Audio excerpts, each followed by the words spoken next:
We will call this regular committee of the whole meeting to order on Tuesday, November 26, 2019 at 7 p.m. Please stand for the Pledge of Allegiance.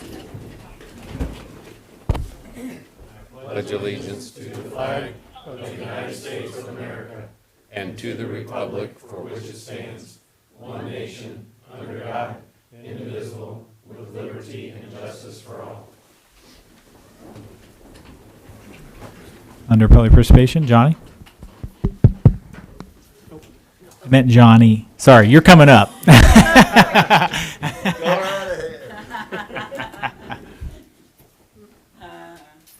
this is certainly a different place, a different seat than I've been used to. But the reason why I came is because of the security of the city. And I hope I'm being heard well enough. You know, I've had two instances this past week. And first of all, can't think of which one I want to talk about first. I guess the door knocker. Okay, so this gentleman comes to my door, and he's very nice and say, how are you? Just fine, and I'm here to help you save $40 on your Ameren bill. I said, no kidding. So I said, can I see your registration? And he says, what, ma'am? I says, well, it's a city ordinance that you need to be registered with the city in order to go around and visit different people. And, oh, well, my manager has that. Oh, well, then the manager also gives you a card that shows your ID and that you are registered. Well, I said, if you've got a free minute, I'll go in and get my phone, and it has a microphone on it, and I'll call City Hall and let them help you to understand what the city requires. And so I did, and so in the meantime, he said he'd call the police because I guess maybe he felt, I don't know what he felt, but anyway, he called the police, and I said, well, you know what, I could have done that, but I said, I'd hate to see you take a scenic tour of our city when you really don't have to yet, but I said, well, he says, you know what, I called the police department, and they said that they were busy, that nobody was around to be able to come out. So in the meantime, when I went to get the phone, he must have hit something on his phone because all of a sudden here appears three others. So all the others that were out and about. So anyway, first of all, I asked Chris inside the house, would you mind explaining this? And I'm going to put it on microphone.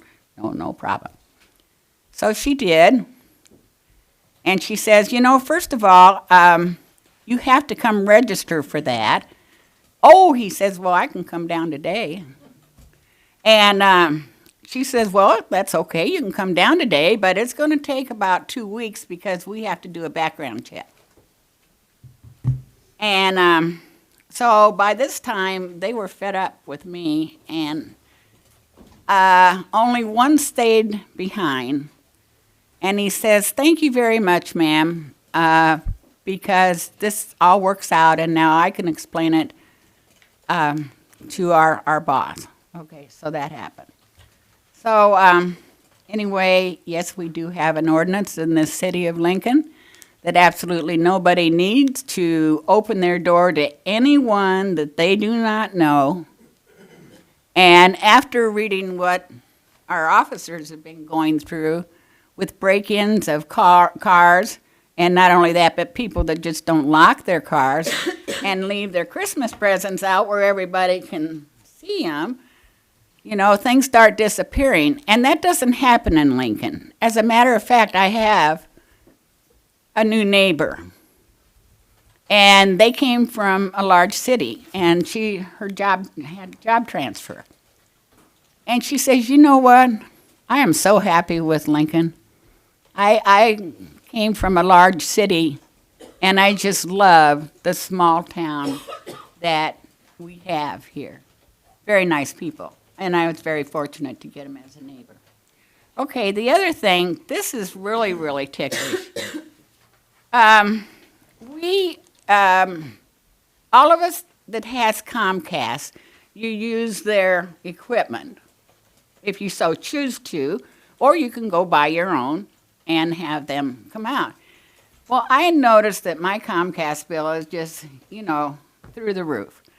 And so one day I called and I said, what is it that I could do to get this bill more reality for my husband and I, who are both retired? And I said, we do love your movies if you have decent ones, but I haven't found too many. But I said that, and well, Mrs. Tibbs, looking here at your account, you've been with Comcast since 1976. I said, yes. It was called Insight when it first came to town. Yes. And our city supports you. And so anyway, she says the only thing you could do is probably take your equipment and give it back to Comcast and you just buy your own. And I don't know whether you need to put this in the press or not, but they said, Mrs. Tibbs, since you've been with us since 1976, we'd be more than happy to come get your equipment and set up the new. And I said, oh, well, thank you so very much. And we started having some difficulties with things not being just right. So I learned Comcast telephone number almost by heart. And so anyway, we're sitting there watching TV and comes across my screen of my TV, Comcast and the phone number. So I'll answer that. But the rest of the anonymous and everybody else calling from New York and the president, whoever, I just don't answer any calls that I don't know these people. So anyway, I get this Comcast call, and Harry answers the phone, and he says, I noticed on your account here that not everything is just working quite right. Do you happen to have your computer on? He says, no, but I can put it on real quick. So he did. He says, okay, now up here in your right-hand corner, you're going to see a magnifying glass.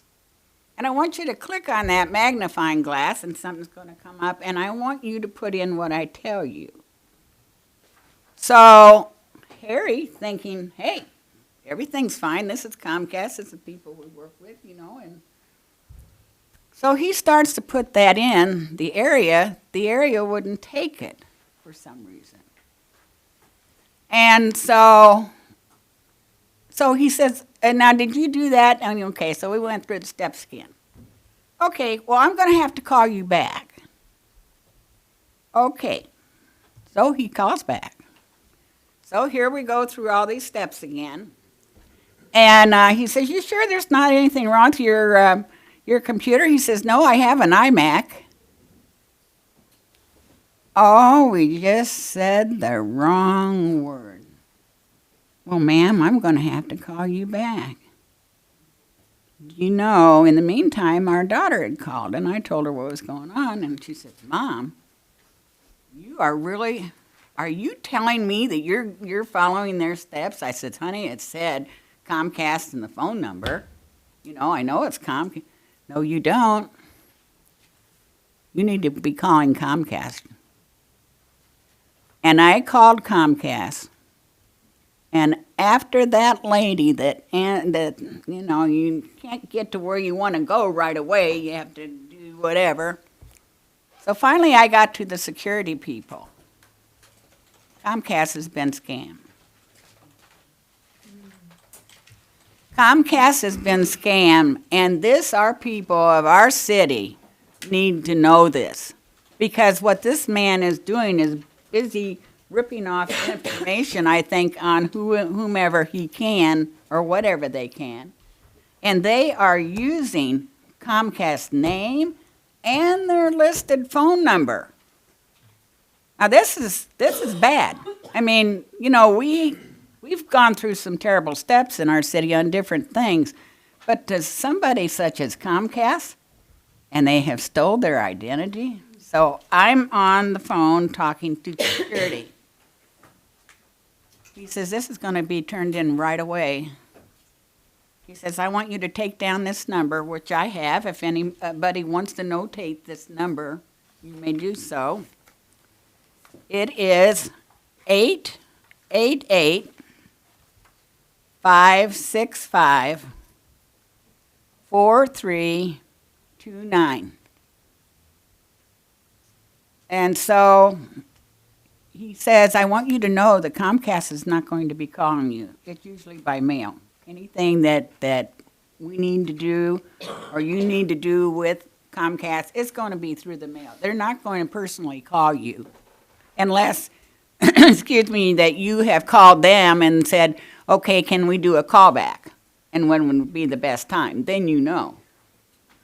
But honest to Pete, you guys, I have never in my life, you know, I can believe anything can happen these days. And thank goodness for these people here. I want to tell you, and our fire, because you guys work together. And you are so important to our city and the way our city is ran, along with every one of you up here. You go through a heck of a lot.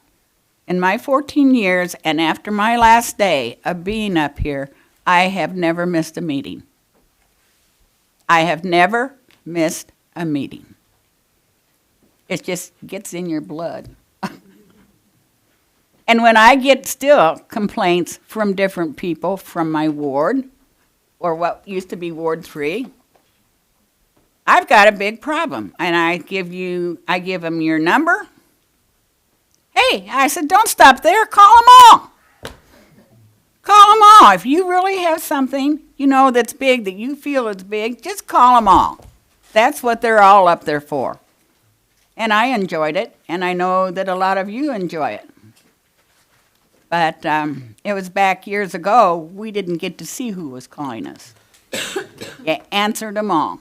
So, wishing you all a very, very happy Family Thanksgiving Day. And it's been great sitting up here just talking to you.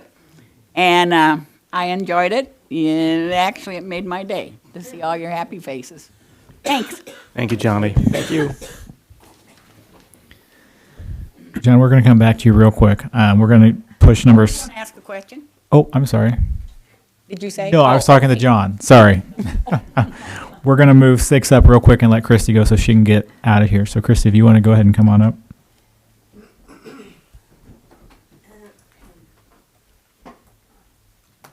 Thank you very much. Basically, coming to report 2 things. First and foremost, I will be delivering the executed SRF loan to IEPA tomorrow. Seth got it signed. And just to give an update, we did get 15% principal forgiveness in the amount of $609,059.55 from our overall request for $4,060,397. But in addition, we also got a reduced interest rate, so it went from 2% to 1.5%. So that we will see a significant savings on that. And that kind of leads to the reason that I'm here as well, is Mr. Hoblet has prepared the ordinance that would allow Mayor Goodman to sign the next round of loan applications to get the next project going, so that hopefully we can receive some similar type of a savings from this particular program. Anyone have any questions? No, just thank you for your work on this. Thank you for helping the city save money. Absolutely. Hopefully we can keep it going. Thank you. Thanks, Thank Christy. you. Thank you. Place that ordinance on the, Place number 6 on the regular agenda. Okay. All right, Mr. Andrews, you're up.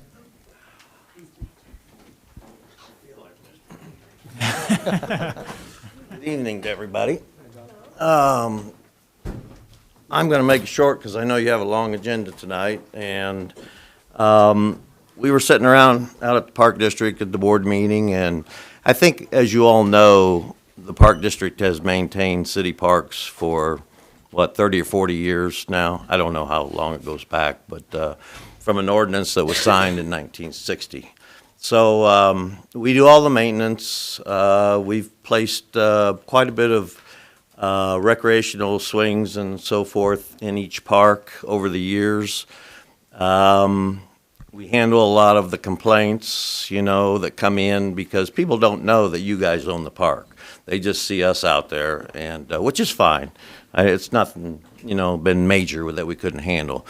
But I got to thinking, we're starting our new 10-year long-range plan, and we have several grants available just to park districts only. And we've pretty much done what we've wanted to do in our parks right now. So since it's the season of giving, I'm here asking if you would like to deed the parks over to the Lincoln Park District. Because here's what that does. We've never been able to come up with an intergovernmental agreement on liability as to who covers what, who gets hurt, who covers blah, blah, blah. So, if you would do this, that would take your liability completely out of things. You're free of liability on all the parks. It would come on us.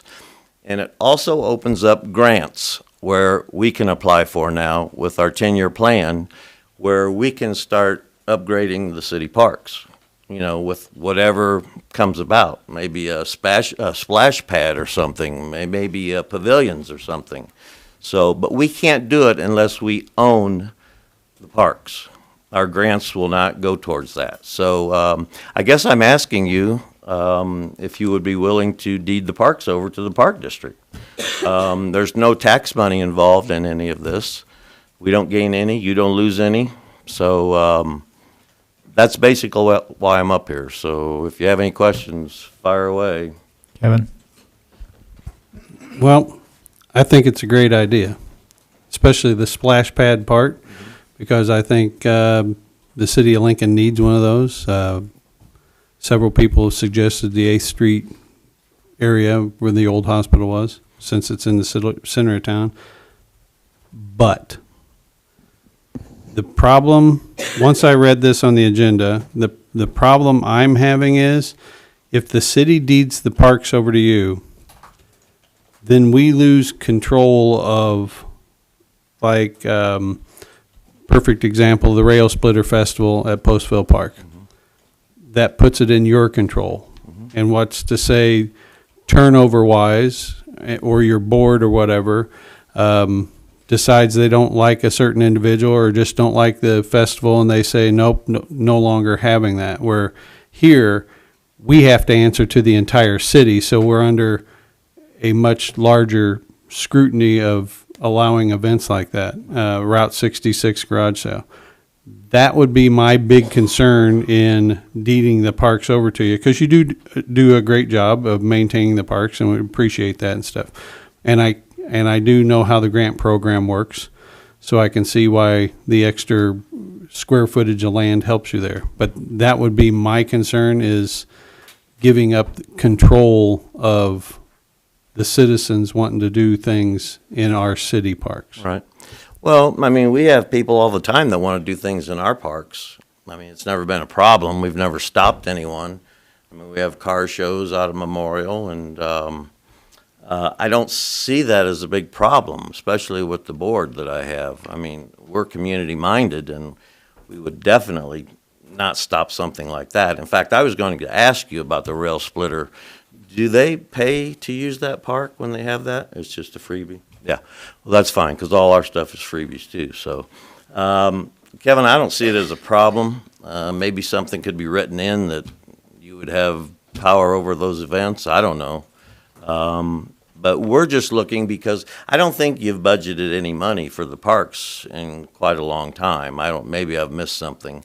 But nothing has really been developed, and that's where we're looking, down the line, for the community, to do something to these parks, not just let them sit there and us mow them every summer. We're not going to spend millions of dollars, but we certainly can spend a lot a lot of our money and grant money to put things in those parks. So I can see where you'd be concerned with that, but I don't see that happening, Kevin. I don't see it happening. Steve and Sam. Would it have to be all the parks, or to apply for these grants, how many of the city parks would you have to have in order to apply? Well, I don't think there's a certain number, Steve. It's just the ones that we've been maintaining, Melrose, Ray White, Mayfair, and Postville over the years. Now, the board mentioned the new 8th Street Park, and I said, I don't really want to come between the city and the hospital. I said, that was a gift that they gave you guys, and it might be a slap in the face for you to turn around and say, hey, here's the park, we'll give it to the park district. Now, what's the hospital going to say? But if you did, I would partner with them too, and to develop that park. I just think it would be a good thing for the community, and it would take this guesswork out of this liability stuff. It's never happened. The tree hasn't fallen on somebody and killed them, and then we got to decide who's going to pay for what. So this case, you wouldn't have to worry about it. It'd be on all of us. And it's not much of I've already talked to our insurance fella, and he said it's not that big of a deal. They do it all the time. So just an idea. I'm going to throw it out there. You guys kick it around, see what you think. I just think it would be an advantage for everybody. Sam. We've been working on fundraising for a wheelchair swing project. I think I met with you about Yeah, it. you did, Sam. Would that, I already have money pledged for this, would that still, if you did receive that park, would that project still? We wouldn't stand in your way. In fact, we would help you if needed to put it in. We Okay. talked about the surface you were going to use and Yeah. all of that, so no, that would be no problem. Okay, I believe it was going to be city workers, Lincoln city workers doing To the do work it, to put yeah. together, so I didn't want to step on your toes. No, that's no problem. I'm here to work together with everybody. I mean, this is the community here. So, so that's why I'm up here. You guys can kick it around, see what you think, and You mentioned that that if you did receive the parks, that you would be able to apply for more grants and more money. Is that something you'd be able to help with more equipment and a larger accessible play area? oh, sure, yeah. In fact, ADA is, they're always watching everybody. So anytime we can please them, we're going to do it. I mean, granted, we only have a certain amount of money to work with every year, but this is a matching grant. I mean, that's how we built our pool. So the money is out there, and the state seems to be shoving about 30 million every year to the park districts. And I'd like to get part of that. We did once, but it's a long process. I mean, you know how it is going through grants. And we're starting now because the next grant period comes up in June of this next year. So I want to get an early start. And this would really help the situation, so. Jeff. A question for Mr. Hoblet. How would this play out? Technically, a property switch between two, or not switch, but a property transfer between two government entities. You essentially have to, I believe, phrase it as a gift. My only concern is what would happen, let's say something were to happen to the park district. I think there should be, if the council is deciding that they're looking to essentially pursue something like this, there probably should be some sort of protections built in to prevent essentially, let's say the park district decides they don't want the properties themselves anymore, then they can just deed them to whoever they want. There should be a right of first refusal or something of that nature built back into the city, or they should be reconveyed back. But as to, I think it would just essentially be, essentially a gift. Essentially, it would be a gift to the park district. But I'll look more into that for you. Thank you. One thing that might help is we cannot sell property outright. Park District property. It has to be an even swap if we do something, but there, nothing says that we can't, receive a gift or whatever. So, that's about it, guys. Tracy.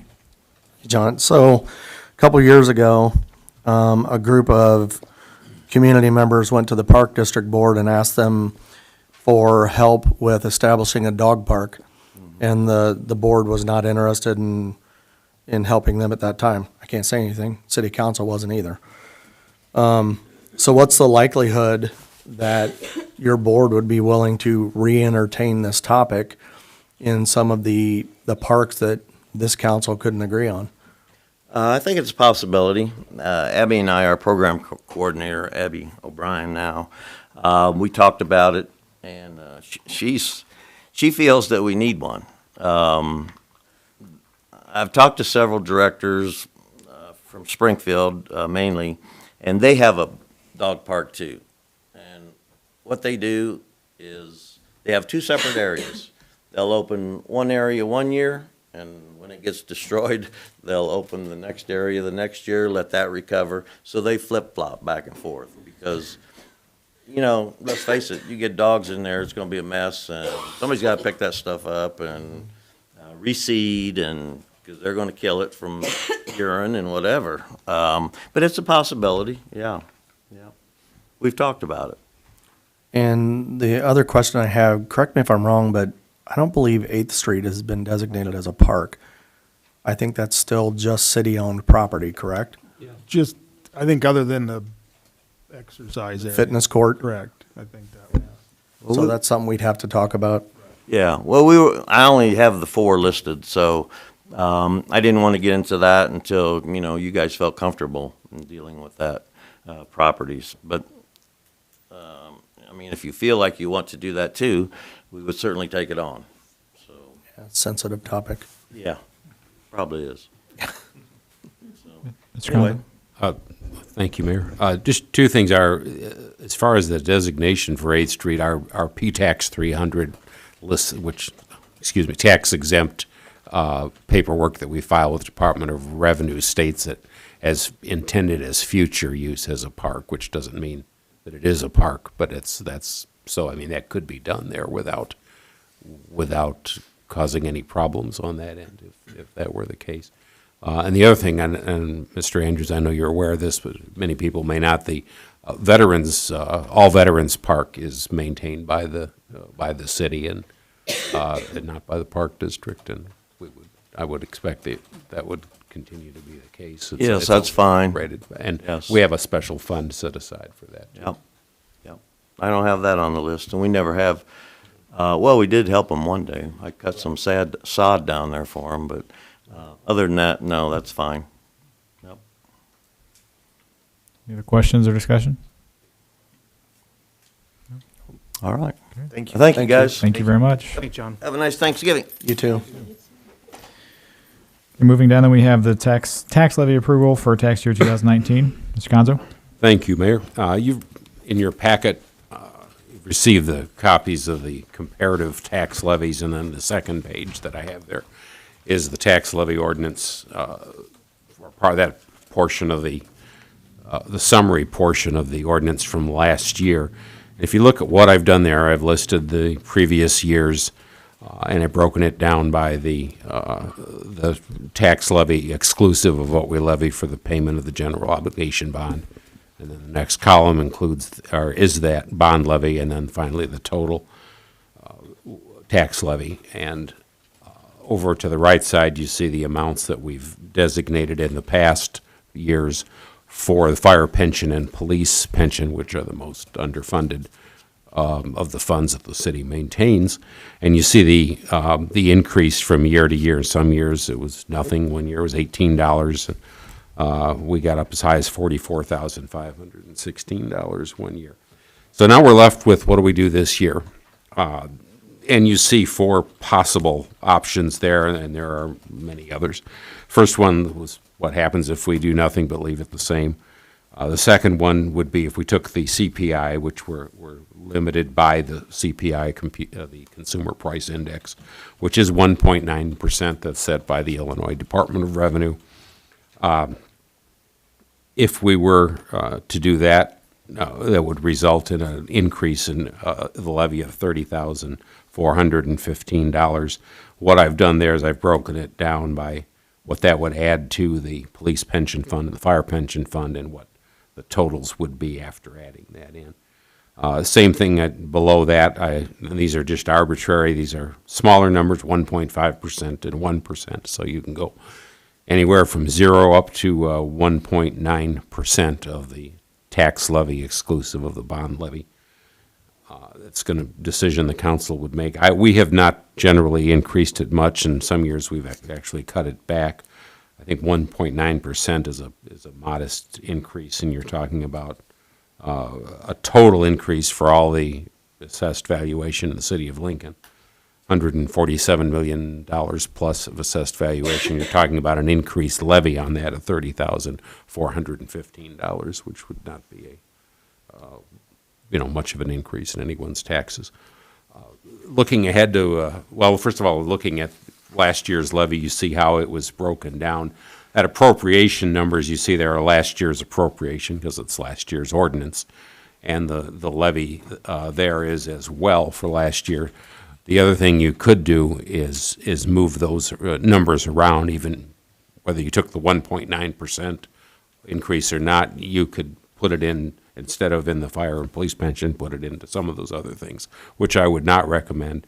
The other thing you can do is move amounts around within those fund numbers. So those are the options that you have. I would recommend, we have no choice but to have this filed with the county clerk by the fourth Tuesday in December, which is Christmas Eve. So I'm assuming, I don't know if they're going to be open Christmas Eve or not. We'd probably want to file it on the 23rd, just in case. They aren't. The last scheduled voting meeting of the year is December 16th, Monday the 16th.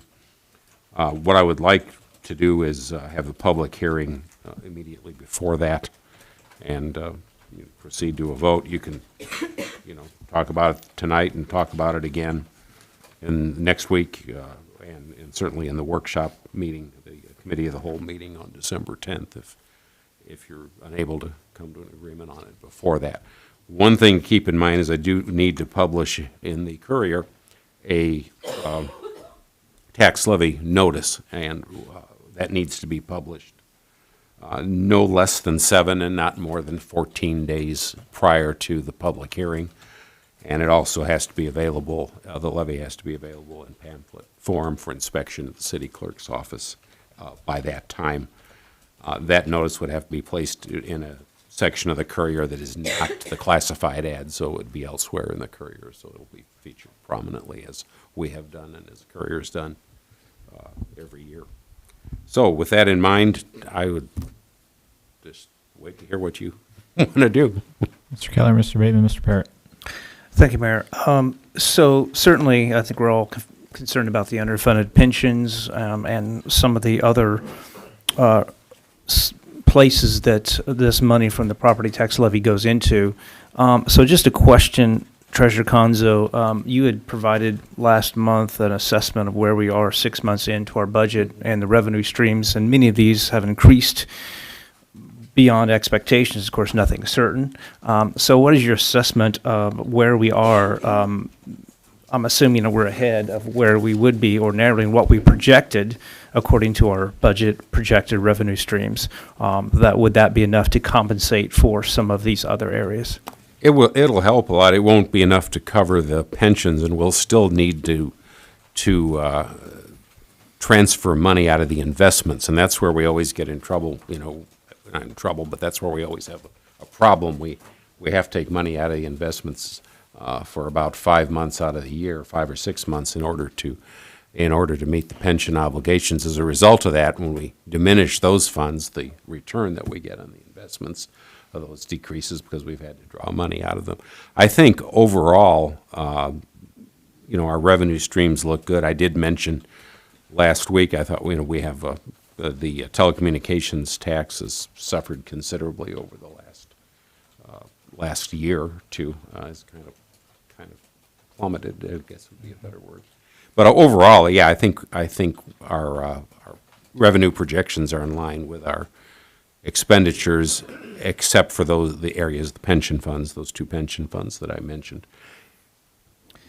Well- That answers your. It does answer my question. Thank you, Treasurer Conzo. And I guess just one more comment I would make on this is that considering where our property tax levy is and the quadrennial property tax increase that we were all hit with, I would be in favor of keeping it flat, but that's just my opinion. Kevin? Well, I was actually going to make a motion to put it on the voting session for the 18th. We could discuss it again at the cow, but I'm in. 16th. 16th. 16th. I'm in agreement with Mr. Keller, and $30,000 isn't enough to justify even having a conversation, in my opinion, that we leave it flat at zero. Steve? I'm good. Tracy? I agree that we should keep it flat. Mr. Conzo? One thing that, yeah, I know 30,000 doesn't seem like a lot of money. Remember, this is just like, the interest on your bank account, which right now isn't too great, but it's the same thing, it compounds. So if you don't take the 1.9% this year, and next year it's 1.5%, it's 1.5% on this flat levy that you're voting this year. It's not 1.5% on top of the 1.9%. So you're not only losing that CPI or increment of that CPI, you're also losing that forever. I mean, you're not only losing it for this year, you're losing it forever. And that's something to keep in mind, just like when you plan for your retirement, you put money in a retirement account. Well, if you're 21 years old and you open the account, you never add anything to it, the growth in that account is not going to be significant by the time you're 75 or whenever you retire. So the idea is you continue to add to that incrementally so that there's more money in there to grow. So that's one of the downsides of keeping it flat. It's not only the 30,000 that you lose this year, it's everything else from there on. And I would point out, we've done this for several years. We've kept it flat or very low. But that's a decision for you to make.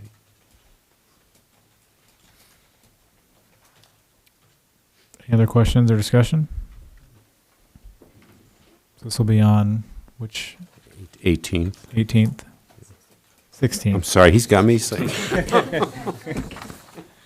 Okay, so this will come up again then on the 16th. Okay. We can always have it on the committee of the whole next time if you want to talk more about it. Want it on the committee of the whole, or So Kevin? Well, the reason I chose the 16th is to allow the clerk to put it in the paper. It's got to So be, yeah. I guess we could, the problem is if we talk about it again on the 10th, that doesn't allow enough time. It's a minimum of 7 days, no more than 14 days. So- Here, let me, I'm sorry, I don't mean to interrupt. That's fine. I mean, I'm going by the notice in the paper and the public hearing, so that's why I chose the 16th. And if there's no further discussion, then it could be posted in the paper around December 3rd or so, and we could have the public hearing just before the meeting on the 16th. There might be, with the holiday in there, first of all, there might be a problem getting it in the paper by the 3rd, but the other thing, I mean, we can publish it anytime within from 7 to 14 days. So we could publish it that soon. You'd still be, you'd be able to change it. So if I publish it at flat levy, then I would, at flat levy, that certainly would not be good. You could do it, but to amend it to increase it. Could publish it at the maximum, the 1.9%, which is what we did last year.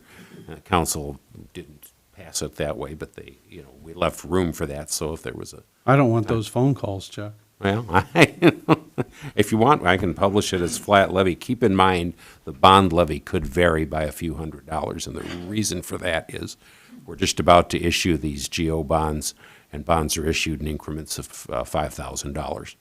So you could see some, some variance there, but it's not going to be huge. So, move on, I can publish it as a flat levy if that is the will of the council. Any comment on that?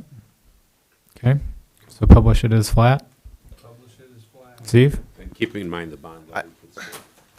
And I'm in agreement with low taxes and all that. But we got to think about our employees and their pensions, and they're not getting any better. And we've kept it flat. And if the county didn't raise or if we didn't have our taxes raised for our homes, would we still try to keep it flat? We would have anyway. And so what I'm saying is, well, I mean, that might be some of the people up here in the council's thoughts. But pensions is something that needs to be addressed, and we're not addressing it. And I only know this is only $30,000, and it could be somewhat of a start. But if you don't start someplace sometime, you never get there.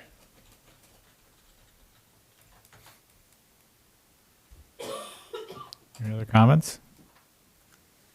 Tracy? So last time we had these discussions, which was last year, and well, actually, I'll go back to when Alderman Hopeful was here, and we actually didn't stay flat. We reduced it, right? But it went beyond flat.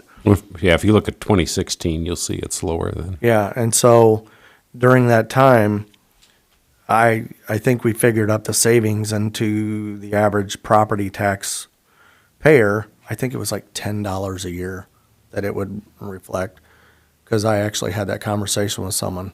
I'm like, well, you know, we saved everybody money. And they go, you saved us $10.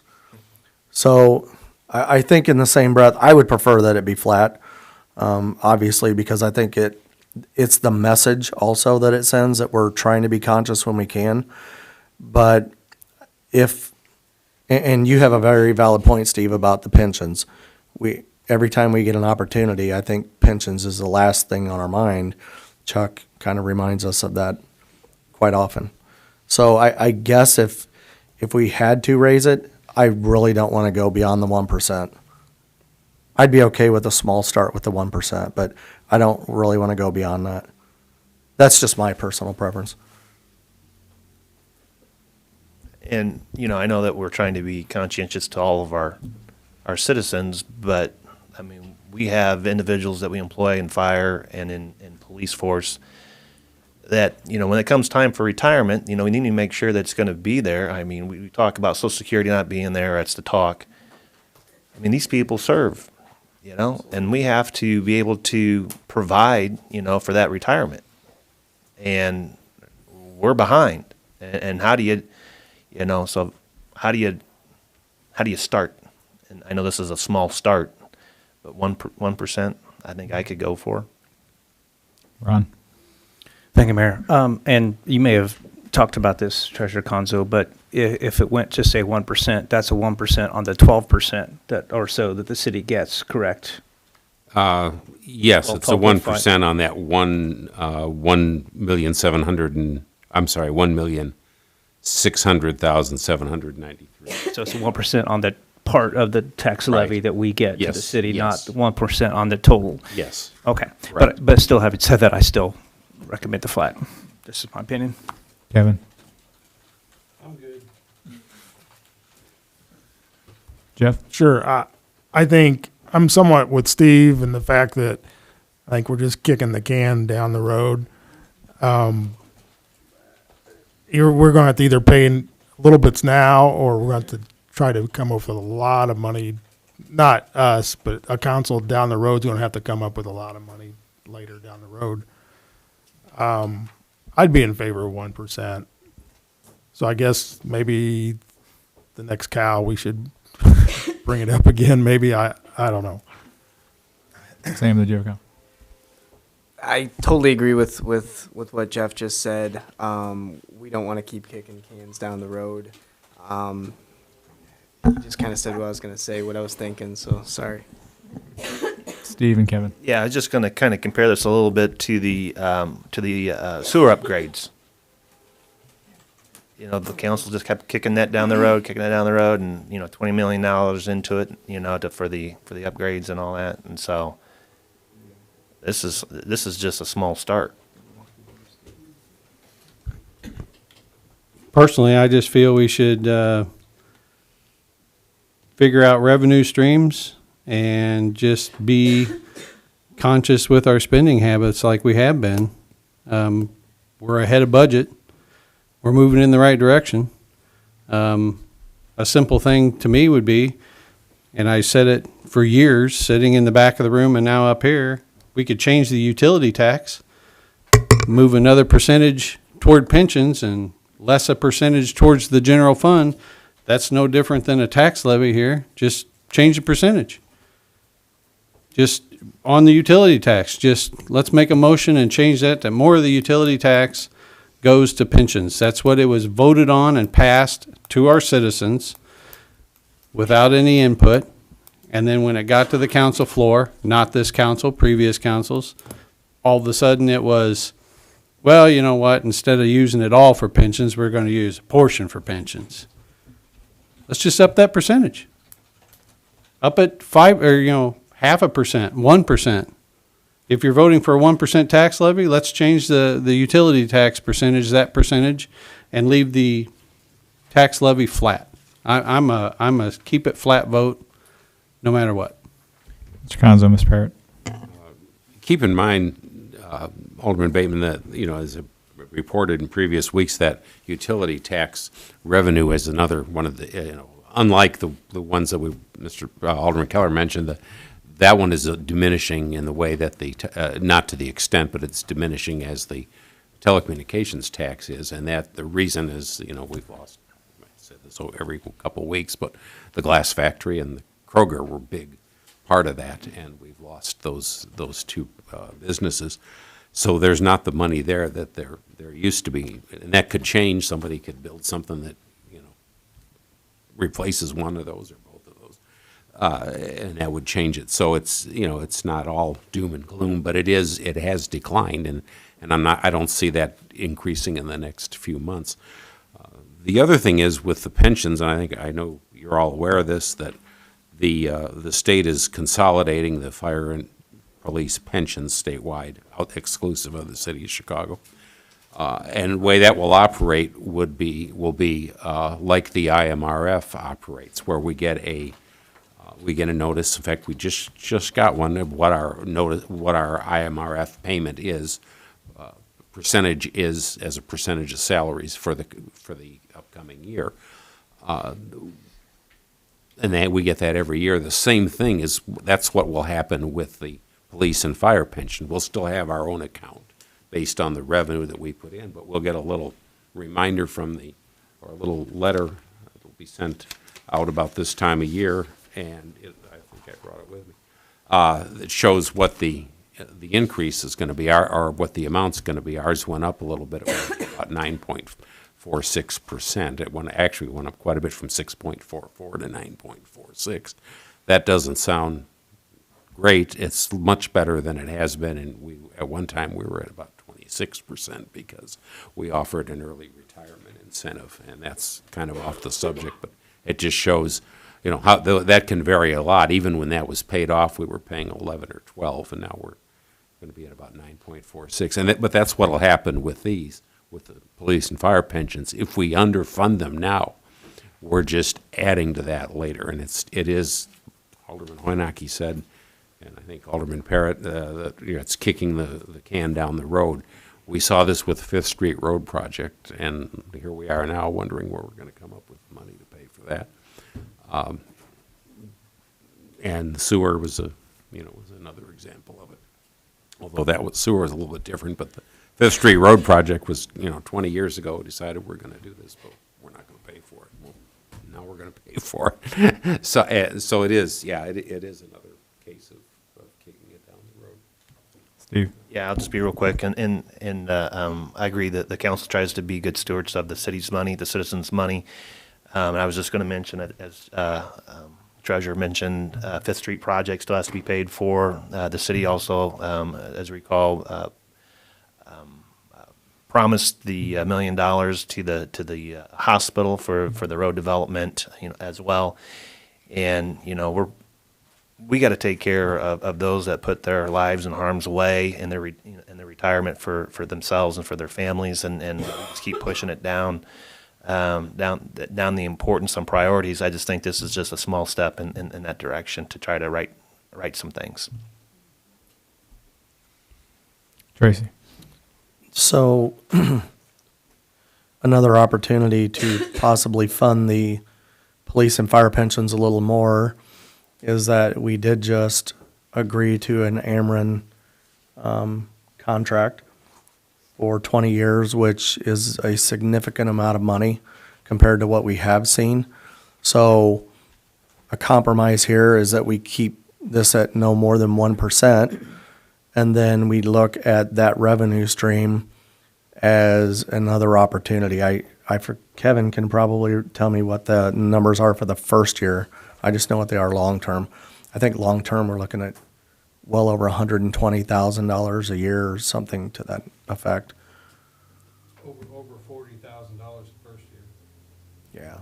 Total over 20 years is $2,433,770. Pay for the Fifth Street Road. So the increase based on Chuck's documents is about at 1%, $16,000. If we wanted to get to the 30,000 that Steve had mentioned, the 1.9%, we can look at using that other revenue to get to that number. Yeah. That way it keeps the tax levy at a reasonable increase, but still affords us an opportunity to, as Steve has mentioned a couple times, take care of those who take care of us. I was just going to wrap it up by saying, I think publication-wise, 1%, we'll talk about again at the next cow. We can always vote on 1%. If it doesn't pass, then we'll vote for 0 then. That's pretty much what I was going to say. Agreed. Okay, so we'll place that on cow then. Okay. Bid opening for the purchase of City of Lincoln property on Pekin Street. Peggy? For publication, we're going to publish it at 1%, not put it on the cow. We're going to put it on the cow to discuss That's again, right, but you're going to go ahead and publish it at Correct. 1%, correct? Correct. To meet the timeline? Okay. Right, yes. It doesn't matter what you put on the cow because you're not voting on it on the cow. Or how you word it.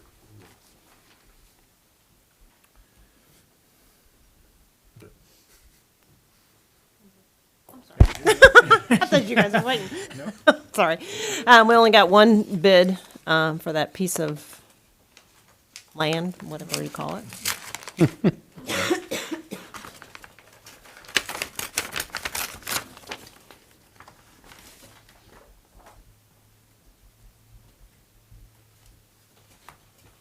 Okay, where's the dollar amount?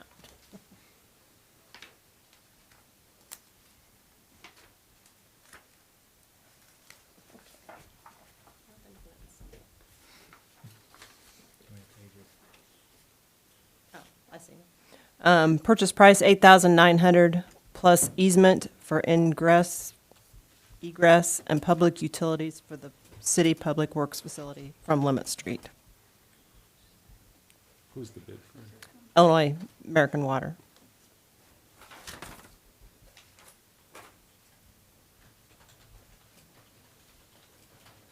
So place it I on Put it on the cow. I will scan this all to you, and then you can look over it. On the regular Yes. Regular agenda. Regular Right. agenda. Okay, so we'll place that on the regular agenda. Right. That'll be on next week. Yep. So moving down to fiscal year 2019 audit. Chuck, Peggy? Yep. Okay. Still right here.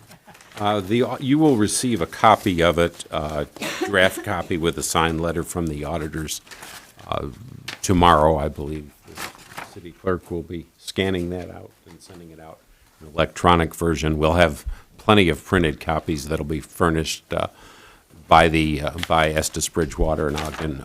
Lori Milosevic, who is the chief partner in that firm, and will be presenting that audit at the next voting meeting, so I would ask that you place that on the agenda for the next meeting to vote on it. And she will be able to answer questions for you at that time as well. Any questions? Place this on the regular agenda.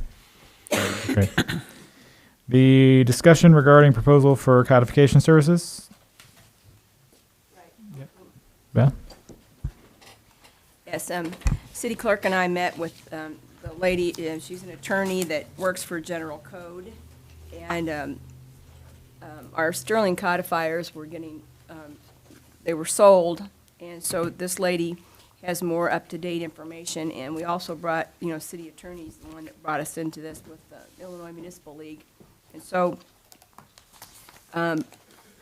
we think it'd be a good idea, but this is something, there's different packages, so I don't know if you want to add something, either one of you, about this, but it would be a lot faster and better for him when he's doing codification as well as the city clerk. Mr. Ablett? There was a meeting that took place with the city clerk and the city administrator. Unfortunately, I was unable to attend that meeting due to some pre-existing commitments, but I would actually ask for more time to look over in regards to this, what they're proposing, because I actually did make contact with several of these type of organizations at the IML conference, and I think it really behooved the city to essentially, at least me and the various other entities, to look through and essentially analyze what would be the best fit before we come back to the council with just one particular one. But I will say, from the ones I did meet and speak with in regards to the IML, they did proffer and did offer much more than what I believe was currently we're being currently being serviced with. So I think this is definitely an avenue that the council should definitely look at, and I will keep you guys up to date, along I'm sure with the administrator or the clerk if they need to like to add anything at this juncture as well. Just seeing the display that she showed us, and this, like John said, this is only one company. With Sterling that we work with, I can send that, like if an ordinance that needs to be changed in the city code, I can send that, and it's quite a lengthy time before we ever get that back. So, I don't know, newer things. I don't know. Not only is it just take them a lengthy amount of time, and I hope they're not watching right now, but essentially it's a lengthy amount of time, and then they'll just make changes, and then they put it up on the code, and there it is. And sometimes the changes that you didn't want or deletions that you didn't want are put in there, and then it forces me to come back with another ordinance, re-implementing things back in there. When some of these other companies are proffering to submit drafts, like, so here, this is how here's how things will be changed. This is what you actually want to do, before they actually commit and do it. So, I mean, just like the clerk was indicating, and I just kind of glummed on there and added to, I believe, yes, that these services do provide something that would greatly benefit the city. Jeff? Are we currently under any contractual obligations with Sterling codifiers? Or? Okay. All right, I just didn't know if we were. All right, thank you. All right, so Mr. Howlett, you'll bring this back when you're ready. Okay. All right, moving down, we have some sewer repair. I will hand this over to the individuals in the back. Good morning, or excuse me, good evening. Hopefully y'all got a copy of Petersburg's scope and proposal. Some of y'all may know, or anybody that's drove down 4th Street or Decatur, particularly Carroll Catholic School. You notice in the last year or so, the road there has been pretty bad. The city, I believe within the last year and a half, the city has paid to fill in, repair, patch that stretch of road on that corner in front of the school 3 times. The reason behind that is we, now estimating, we cannot camera that entire line because it's collapsed, we think, in 4 sections. That is a 15-inch sewer main. The details are laid out as to the scope, 785 feet of 15-inch sewer pipe, 4-foot diameter manholes, 26 12-inch sewer tap, stormwater taps, connecting 3 sewer services, and they're actually, we're going to have to abandon 2 lines that exist in the same hole. So, if you go down, if you're familiar with Carroll Catholic area, that road is directly in front of the door of the school and down the side road, L-shaped, so to speak.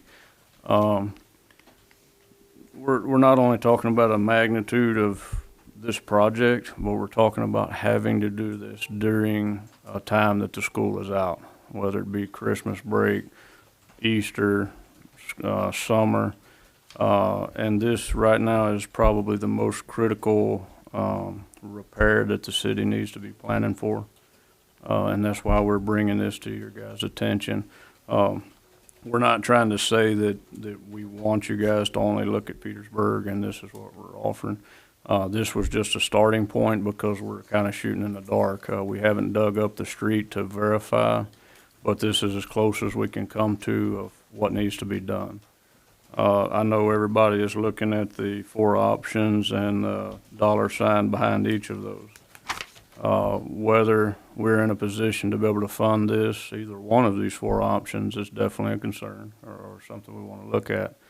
And if we're capable of doing this in such time that we can do it during Christmas break, for where we have 2 weeks to potentially get it done, hopefully weather pending, I do not think that even with the best contractor, we'll be able to get that project done in the week that they get for spring break, which means that worst case scenario, good Lord willing, if we have to stretch it to summer, we're probably talking potential of the rest of it collapsing, maybe not, or probably doing some more patches to limp us along until we get there.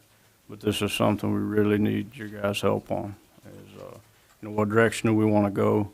If we want to go out for bids, get some other options, well, that's fine, we'll do so. But they did offer 4 options. The idea is that, if we were to handle replacing the road, if they just go in, tear out what's there, replace it as needed. One of the options, 2 of the options is to refill with sand, which is cheaper. Longevity isn't as good, but it's cheaper to get the job done. The higher 2 options are flowable fill, much more longevity in maintaining, and the option of them going ahead and repaving the road as when whether they walk away from it, they're done. So this is why we're bringing this up to you guys. Let us know y'all's feelings. We'll do our part to see that we can be proactive as we can about this situation. Kevin? So when I went out to the sewer plant, we had a lengthy discussion about this project. And quite obviously, it's a large project, far overdue. I know it's a lot of money, but I feel we need to figure out how to go with the option 1. That is a fix-it, and we won't have to look at it again for many, many decades, hopefully. That school's going to be there for a long time. The problem is that kind of scope. I know it's a problem area, but I don't believe this can be done over a Christmas break or a Easter break. To me, with what they're discussing, what needs to be done, this is without a doubt, in my opinion, a last day of school. Hope to get it done before the first day of school, because we all know weather plays a big part in Illinois, and we don't need those kind of delays. And the other option is we need optimal working conditions, and that usually happens more in the summertime than in winter here in Illinois. So finding funds to do it, I know it's going to be challenging, whether the city would like to go out for bid or whatever, but I'm leaning toward the option one. Let's get it fixed right the first time so we don't have to revisit this years down the road, or just, a few years down the road again. Maybe we can just look the other way. Tracy. So, Anthony, you mentioned that this is collapsed in 4 places, correct? Yeah. So I'm going to ask the question on everybody's mind. Where is the sewage going if it's collapsed? So it is not completely severed, but it's not in the proper slope it should be to funnel out of there as quickly as it should, meaning it's puddling in part of the pipe, filling and draining until it gets down the road. Should it collapse anymore, it may very well decide to come out right there in front of the school. And that is part of what's going to make it an emergency, which we need to be ready for if that happens. So that being said, actually, before Kevin even mentioned it, I was sitting here thinking that, we're in the predicament we are with our sewer system because we've done patchwork for many years. And if you're looking at the difference between here, just between option 1 and 4, you're looking at about another $130,000. If $130,000 gets us 20 years down the road, and then we can focus in other areas, I think it's worth looking into if we can fund it. But it does concern me that we have this collapse that's going on, and as we've seen with other locations in town, they can rapidly get worse. And so when I hear that we were going to push it till the end of into the school year, I mean, a lot can happen between now and then. I realize that there's things to consider about the safety of the kids and the people in that area, but I think this is something that we need to go out for bid on and get moving on it. And then work with Chuck, obviously, to look into the funding opportunities that we have. Ron, Walt, and Steve. Could you explain a little bit more? Thanks, Mayor. Could you explain a little bit more between what a road patch and the ditch cap is? Because obviously that's the only difference I see between 1 and 2, and there's a significant cost difference. So for someone who's a historian, I'm not trained in this kind of thing. So can you explain a little bit more? I'm not an asphalt guy, so I'm gonna lean over here to my fella and see if he can help with that. Okay, the one thing about option 1, we'd have to clarify whether it's just the trench repair or if it's the whole road, which I'm assuming that it's just the trench repair, which means it's just the area that they dig up is where the concrete would be put in. So if that's the case, we're really not getting ahead by spending the extra money, in my opinion.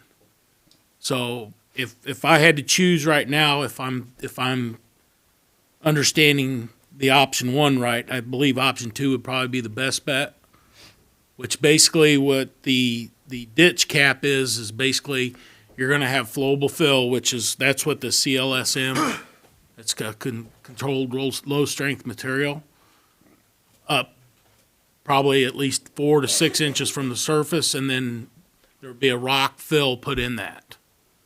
So then you could come back at a later date, remove the rock, and then do an asphalt repair to the road, which the whole street needs to be repaired, not just a trench.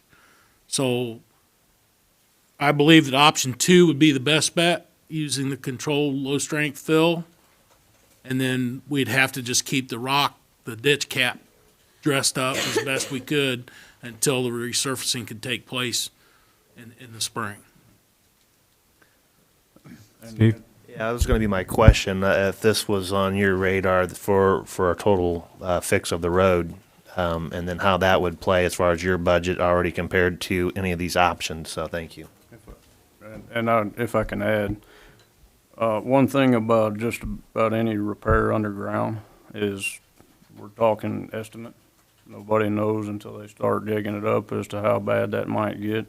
And one thing I would caution that, it is easy to jump down to some of the lower costs, but if it's a problem with funding already and we get into that snag, and let's just say we choose a cheaper option, for the best reasons. And let's say we have this cap and we struggle to get that money. We get down in there mid-practice, Christmas, a weekend or whatever, and we find out that there's another line there. It's gonna be wider. We're gonna take out the rest of the road, which sounds like it probably needs to happen. We wanna have that wiggle room so they can do that. If not, if they reach that cap in the middle of a project, we gotta stop what we're doing and come back to you guys. Say, look, it's been more than what we planned on, and we're at this limited time, so it's something to be thinking about. Maybe we can go ahead and say, since they're here and we think they're taking most of the road, do the rest of the road while they're there. That might be an option. Walt and Tracy. And another thing to consider, and I didn't mention this to Anthony yet, but we also have to take in consideration the mitigation work over at the street department. See if it impacts the Sangamon Street, Decatur Street intersection, because basically when they start hauling material out of the old street department, they're going to go down Sangamon Street to Clinton Street. So that's just something that we have to keep in mind, that we don't want to get into that intersection and block them off completely from being able to do that work. And I'm not saying that it would be that way, but it's just something that we have to consider. Tracy. Thanks, Mayor. So, Walt, I think Steve was going in this direction, but I don't know if it got answered.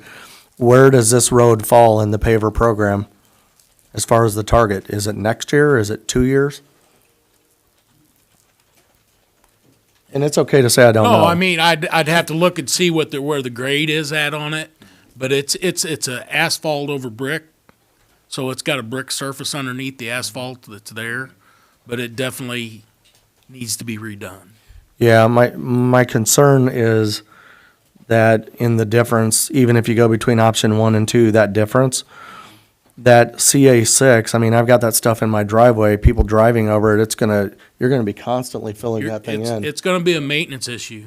Long-term maintenance issue. Right. And your staff has already got more work than they've got time or people to do, so it seems to me that adding to that isn't,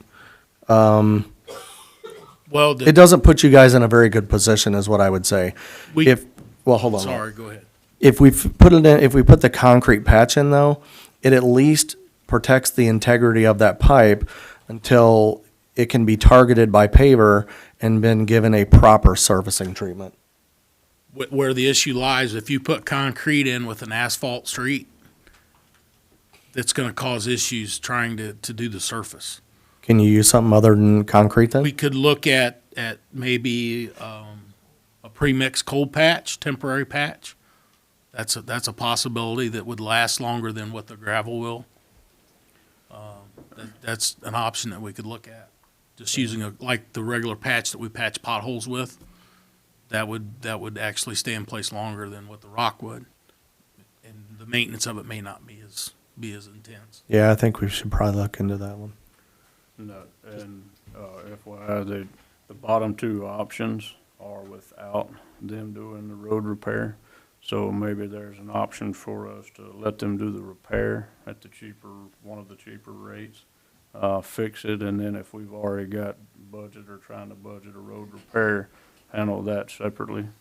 Might be an option so that we don't have to choose concrete or whatever, make that decision at the time. Yeah, we'll be into our next budget year anyways, so. Kevin. Well, quite honestly, I think what we need to do is, on the voting session, put out that we allow Viola to go out for an RFP for repairing this project. And then we can, they can come up with a timeline and we can open the bids in and see where we stand on actual bidded proposals. I know Petersburg Plumbing does a lot of work here in town. They're fairly local and they do good work and they work well with Viola. But any project like this, I think we need to go out for an RFP, and we just allow Viola to handle that since they know all the particulars. Steve?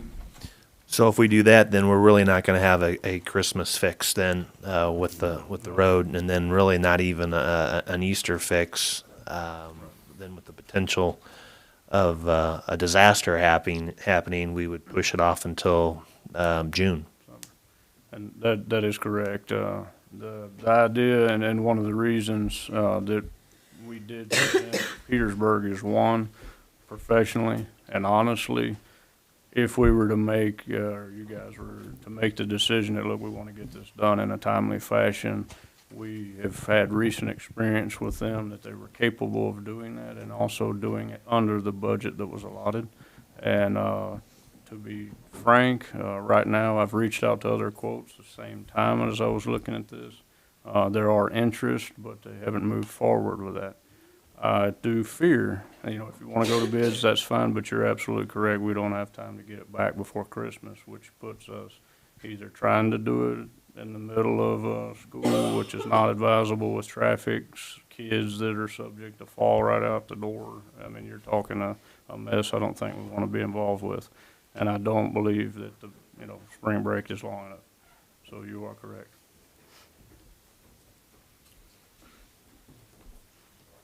Any other comments, or how do you want to proceed then? RFP. Okay. Kevin? I still feel the best method is an RFP, and only because in the long conversation we had about this project out at the sewer treatment plant, I don't feel that Christmas break or spring break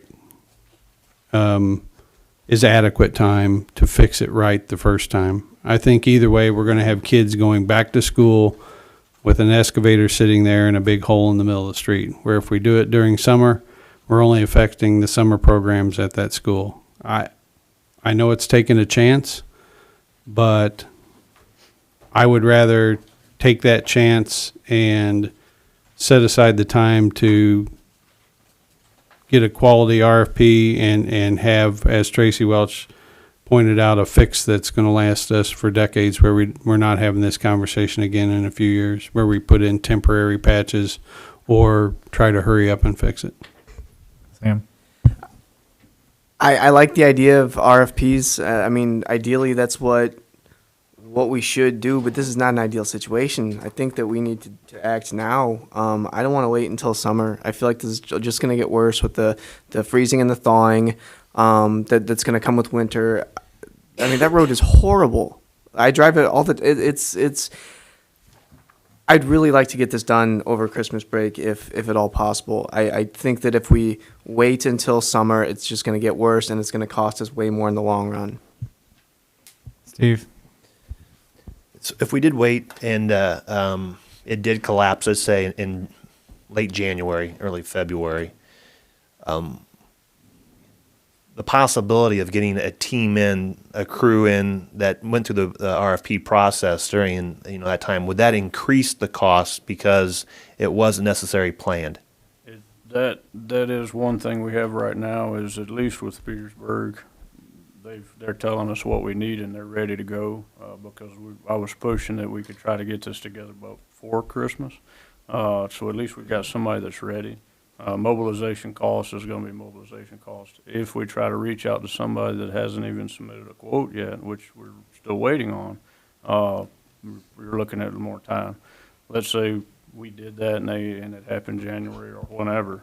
Yeah, the cost is going to be subject to change, subject to be different. Something that we hit during the Chicago street repair is when that sank. It was in the middle of the street. We closed off. It was an emergency. They were able to fix it. The problem was what turned into one little old, 10-foot hole.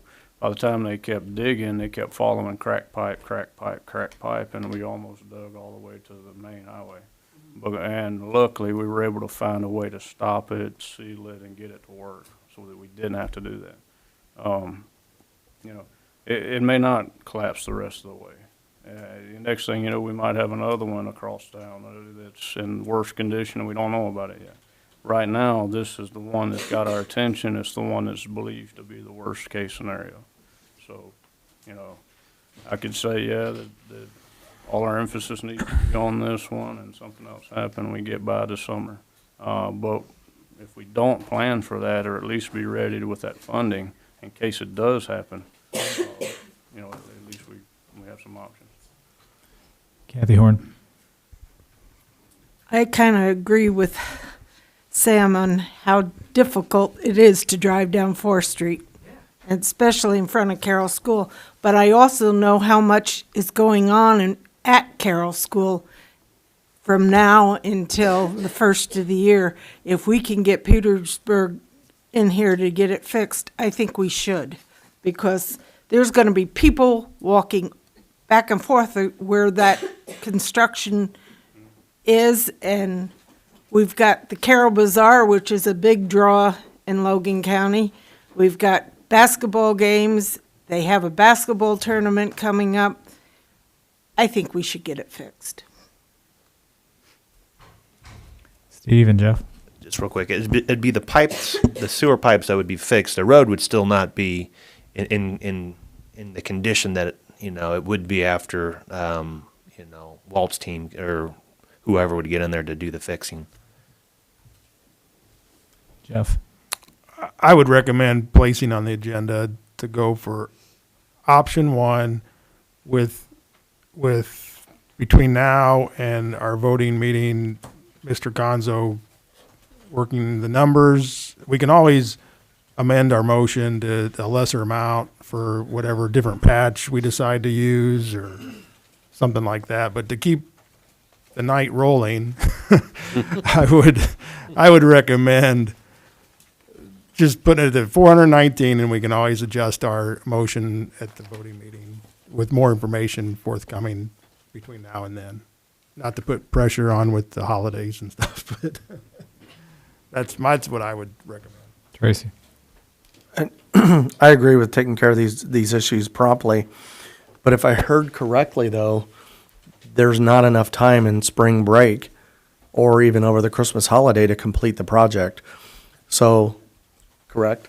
Well, spring break is undoable in that time. You've only got a week. Christmas break, Petersburg based their analysis on doing it a 2-week window of Christmas, so pretty much giving us a word they could. Okay. I mean, I think if it went a little bit over, they've got the side parking lot there, correct? That kids could be dropped off. I mean, I don't know their entrance if they have one on that side, but they Yeah. at least have that side parking if worst case scenario. Yeah, I agree with Jeff. On the side. So. Does anyone know how long their break is? Check with the school to see when they actually are out and come back. So can we get that by next week? If everything comes back all askew, we can table it. But I'd like to see something on the agenda to move the project forward. So we will place option 1 on the agenda for next week. Yes. Okay, Tracy. I do have a follow-up question. So this is like the 4th incident of this nature that we've seen in, I don't know, last few months, actually. Well, that's my question. How many more of these are there, and how severe are they? Because we're asking the treasurer to look for $400,000. I mean, do we need to be looking for much more than that in funding? It's going to be tough to come up with this for this year. I guess what I'm asking is, what does the future look like? We have an ongoing list now that we're double checking. I got from my predecessors, and we've went through the list with our guys, finding ways that Veolia can actually fix them in-house with our guys to stop from, just doing the man hours or labor, whatever, and not having to contract it out. That list, when I got here in August, was 12 sections. We've done 3 one under emergency, the Keokuk, which was one of the main ones. Blue Dog Alley, this is the next major one. We are about to put together what we anticipate we were going to need help with this next fiscal year, that we think is going to be our primary issues. 800 foot of pipe along Chicago Street from where we repaired further past. There's also another one. We're looking at sleeve options and stuff, so we're trying to get as much of that information, quotes, numbers, so that we can present that. But there are several. Now, to say which one's ready or which one's ready to go, I can't tell you. Chief Adams. Thank you.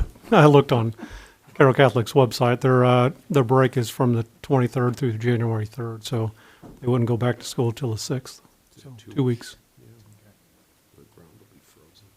And is Petersburg Plumbing available then? They think they could do that? Yes, if we're approved. Okay. So again, we're going to place option 1 on the agenda for next week. Okay.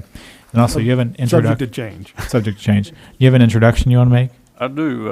Everybody please meet the new project manager for the Lincoln wastewater facility, VOF, and he's actually long-term. Hopefully, or at least that's the plan here. My name's Andrew Bounds. Just started up here with Anthony this week, trying to get caught up on everything we're doing. That's why he's taking care of this tonight. Like to build our relationship just as Anthony's done for the last 3 months he's been here, give you guys a little bit more stability that hasn't been provided in the past. Anything you guys want to know, you want to come take a tour, come down there, questions for me, let me know, and see what we can do. Welcome aboard. Thanks to meet you. Mr. Downs, Bounds, I'm sorry, I can't hear either right now, Tony. You want to introduce who you really are? I mean, you're a homegrown guy here. I am. I'm a... What's that? I'll think about that for you. I'm the grandson of Buzz Busby. I'm sure some of you served with him. I don't know if it was pleasurably or not. As long as you had a red pen. I'm familiar with the red pen. Anthony's not from around here? And sadly, I will be departing. I told the department head today, Monday's my last day. They're sending me on to worse issues. But I do thank everybody for the little time I've been here, because y'all truly are awesome. Y'all do a good job, despite popular belief. I've seen councils way worse. So I thank y'all for the opportunity and allowing us and trusting us to do the job. And he's right. You guys, we're not nominated for that award for nothing. And anytime you guys got questions, even about this paperwork, it's about money and infrastructure. But y'all are welcome to come see what we're doing. We don't hide anything. We try to be as upfront as we can with you. So come on out and double check if you ever have any questions. I just wanted to say thank you very much for what you've done. You've been very sincere, and that place is clean. And I was very impressed when I had my little tour with Alderman Parrott the other day. Like I say, promise me, one of y'all, if you're going on a tour, go through the shop and take them magnetic wrenches and then twist them up a little bit. I'm serious. You're going to see a circus. Thank you again for all you've done, and welcome to you. Moving down, then, we have the discussion regarding the amendment to the City of Lincoln's non-domestic animals ordinance. Kevin? I would like to put it on the voting session that we do not change the animal ordinance. Then you don't have to vote on anything.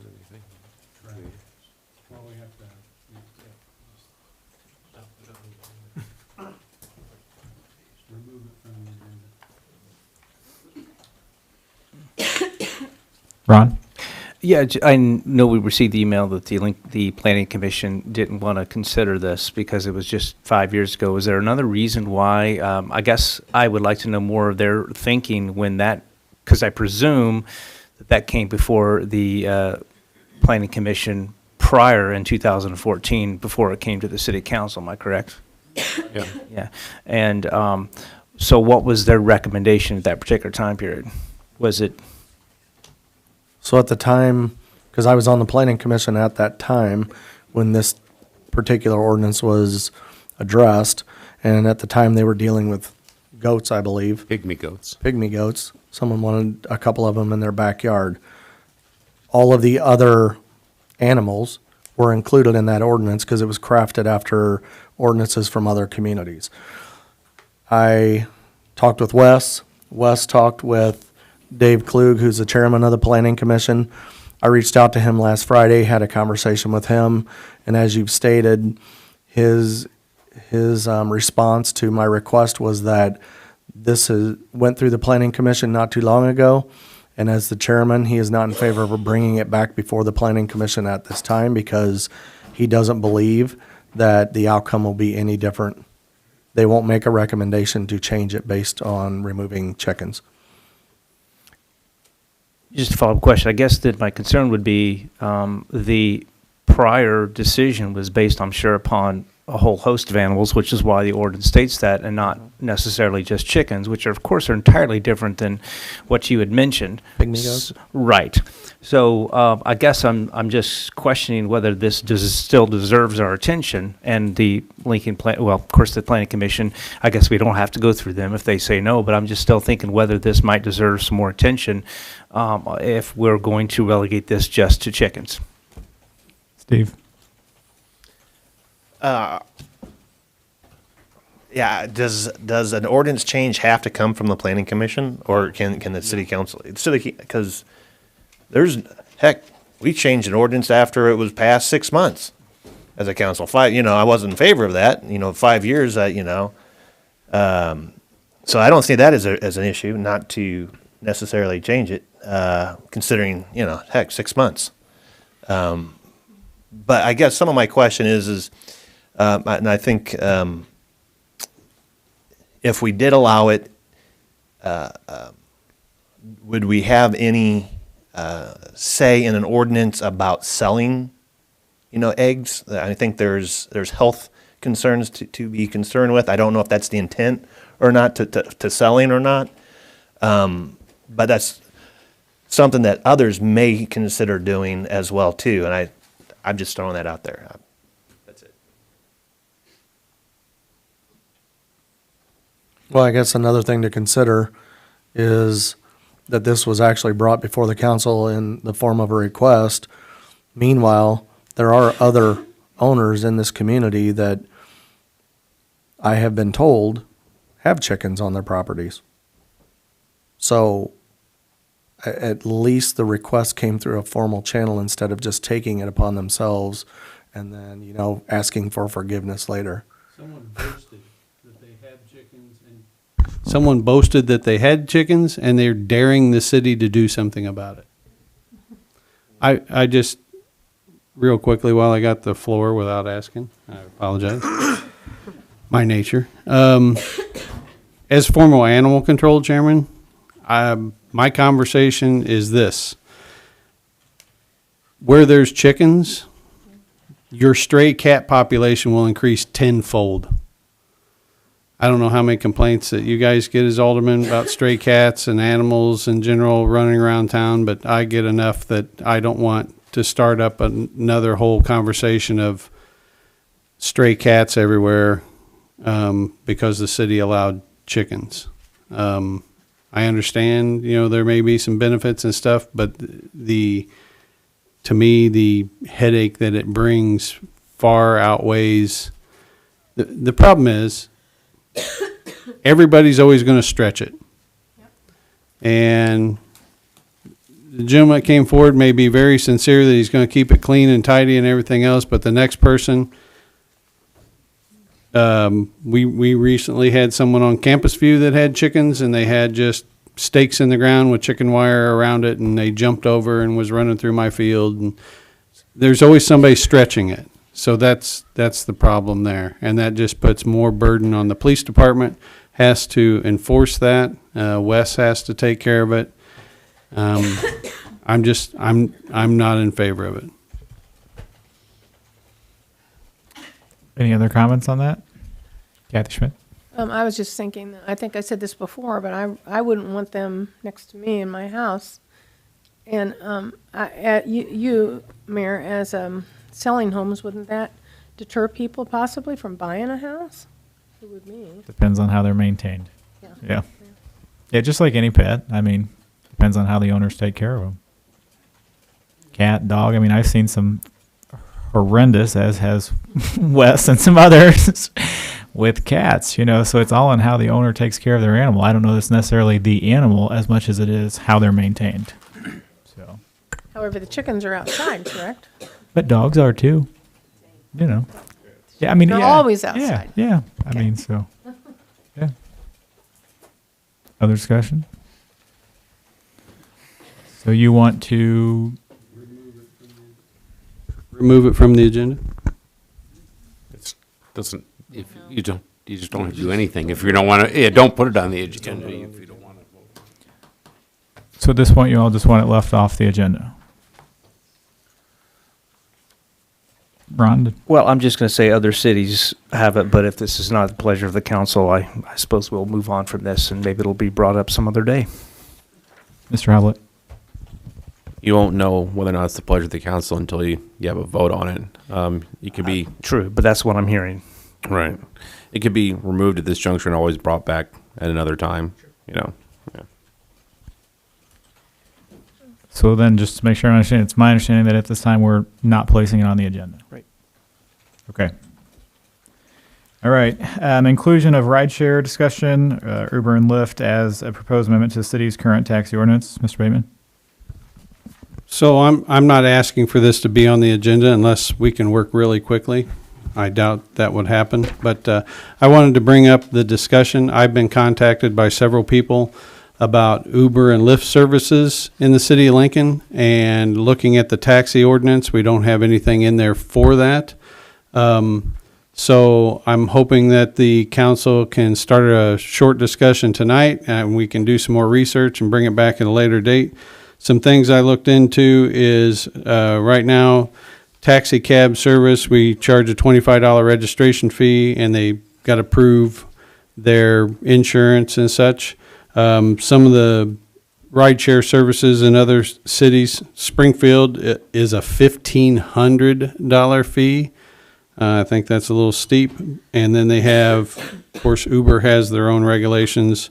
Some of them are, the car can't be any older than 15 years. It must be a four-door, no damage, proof of insurance, no markings or writing on the car at any place, and drivers 21 years of age and older.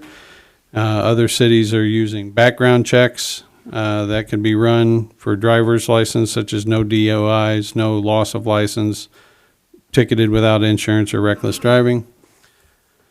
The other part of it is the taxi ordinance is in your packet.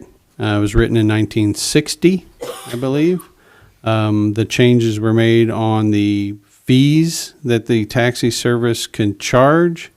So I'm more looking at discussion and information on how to amend the current taxi ordinance to allow rideshare services wording without rewriting the entire ordinance.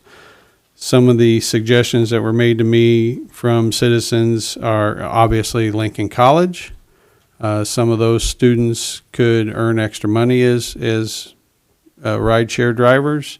The larger cities, I talked with Mr. Welch this morning about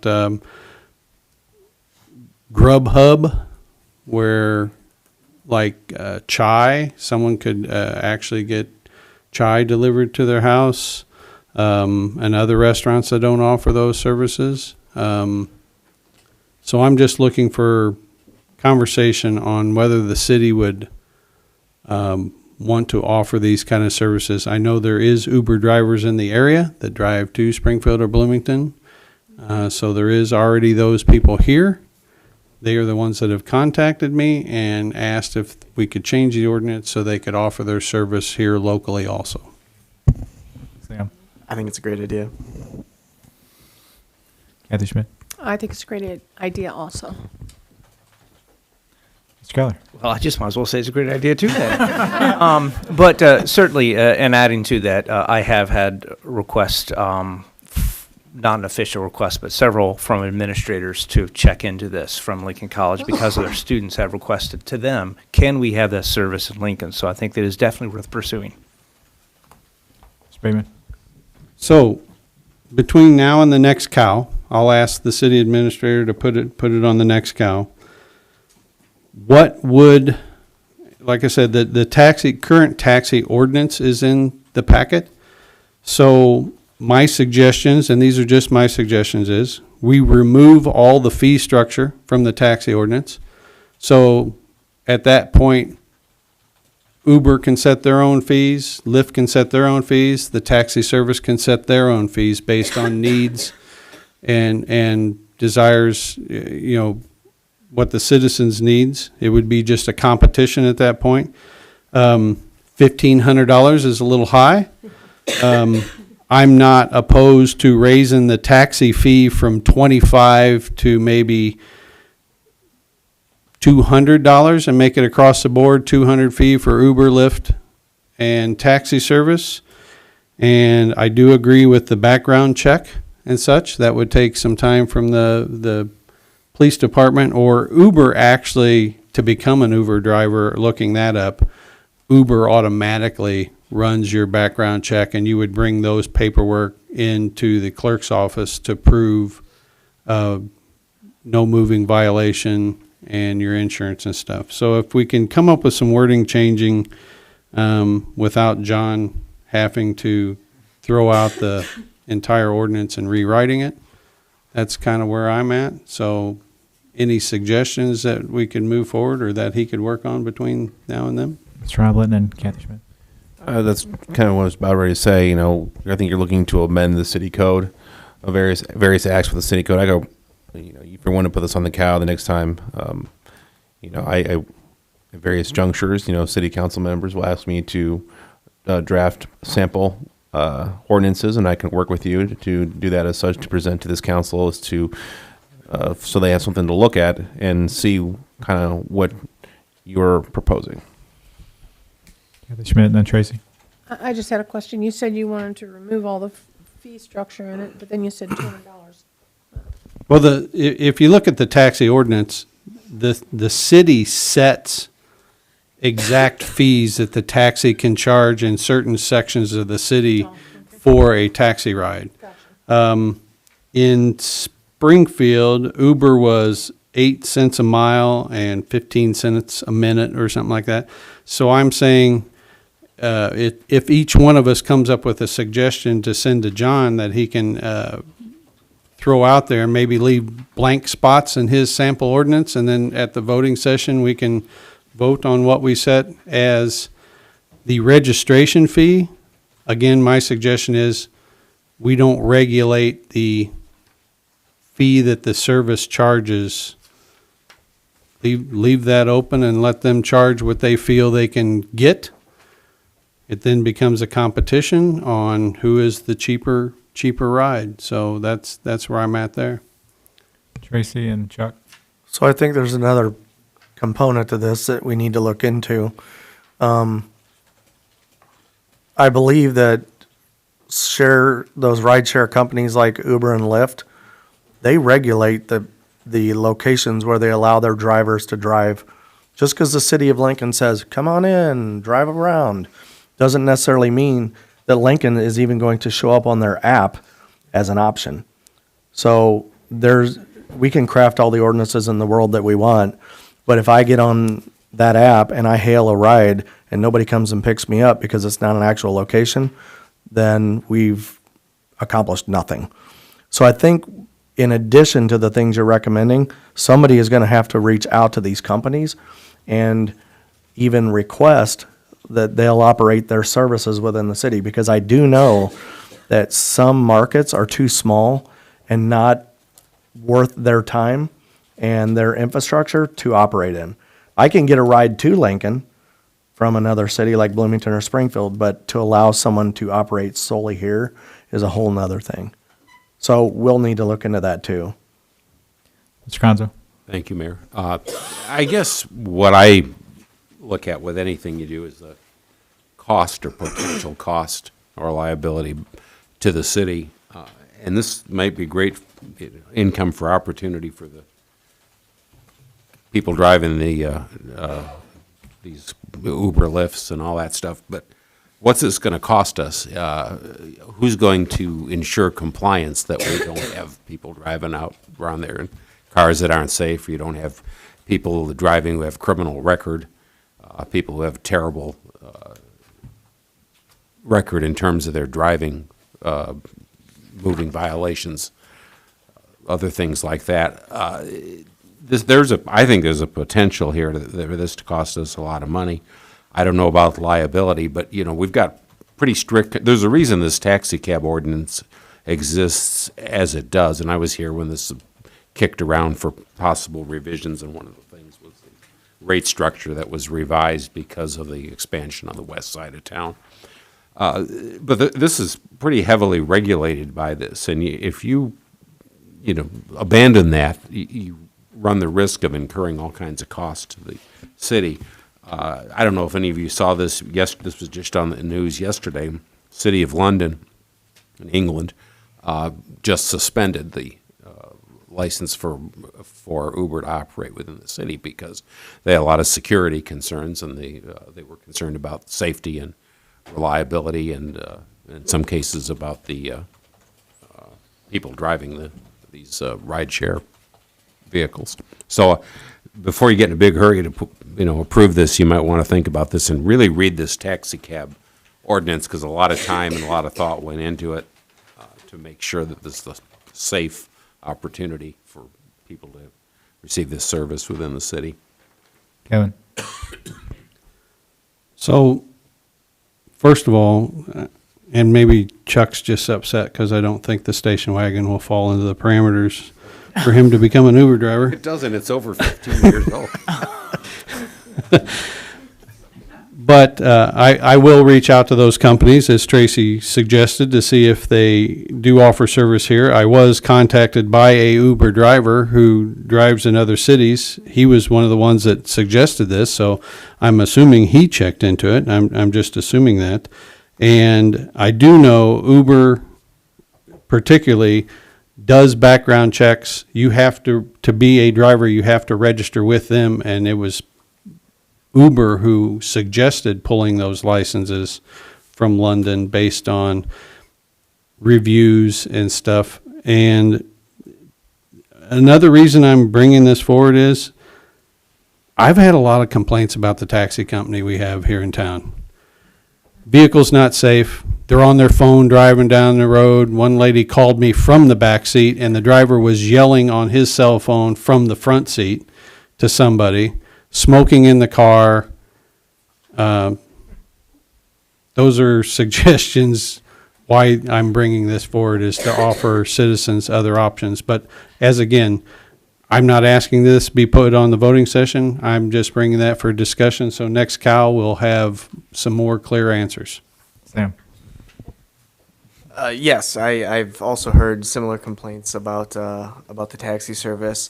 As far as compliance issues with it costing the city money, I don't know for sure because I've never actually taken an Uber anywhere, but I do believe that there's a rating system so that Uber will kind of self-report these issues. Like each Uber driver has a profile, and if you go pick somebody up in like a 30-year-old vehicle and act, you get a rating, and you can type details on that. Like you give that person a rating. So only the more professional drivers will receive positive ratings, I would assume. And I don't see it costing the city much money or time or energy. Tracy? So Sam hits on a good point. I went to Chicago last weekend, and we took the train up, and we Ubered everywhere. It's just more convenient. Then again, taxi cabs are to a certain degree as well. But you're right. They have a rating system, and if there's unfavorable feedback, their rating drops below a certain point, they're actually pulled from the platform as a driver, and they can't even use the app to pick up anybody. So Uber and Lyft both do that. Their rates, in my opinion, are reasonable. It encourages, because they have so much to lose, it encourages them to keep their vehicles in a clean manner. They're actually very friendly. Everyone I've got it. Some of them will even offer you food and drinks in them. But I I did a little looking today, and I believe it was San Diego. They were concerned about the safety aspect of their riders, and because they had an incident. There was an incident, actually, I think it was on a college campus, where young lady gets in the back of a car, and then the driver takes her somewhere other than where she was meant to go. But the beauty of that is also that it's trackable. They know who's picking you up. Everything's tagged. The other part to this is one of the things that we struggle with in this community, anybody who's done interviews for economic development or anything of that nature, which some of us just did one, is that we have to make our community more inviting for people that are coming into the community for whatever reason. Lincoln College has made a significant investment in this community, in growing their program and recruiting people to come here. And it's probably disappointing to them to see students get off at the train station and walk through all kinds of inclement weather to the college. People nowadays are used to getting on their phone, hailing a rideshare service, and having somebody come pick them up and take them even if it's a mile away. Now, one of the things we can do from a safety aspect is San Diego required that all vehicles that operated to have a lighted sign, so that when you pulled up and you were picking up your fare, that they could know that they were getting in a safe vehicle. The apps themselves actually will show you the color of the car, the license plate, the name of the person. It's just really advanced. There's a picture of the person too, correct? Correct. All required. So I think there are some concerns, and I think there are some people that will stick to the cab companies. This is no different than when you go to Walmart, and there are some people that will go through a line where there's a human being because they just want to support that. But there's people that want that convenience aspect. And if we're actually going to grow our community and be serious about it, we have to start providing options that say that. Steve and Beth. Yeah, just real quick, one thing I was going to mention is the safety aspect of it, of people posing as Uber drivers or Lyft drivers, and then you have, issues with all kinds of things. And then also,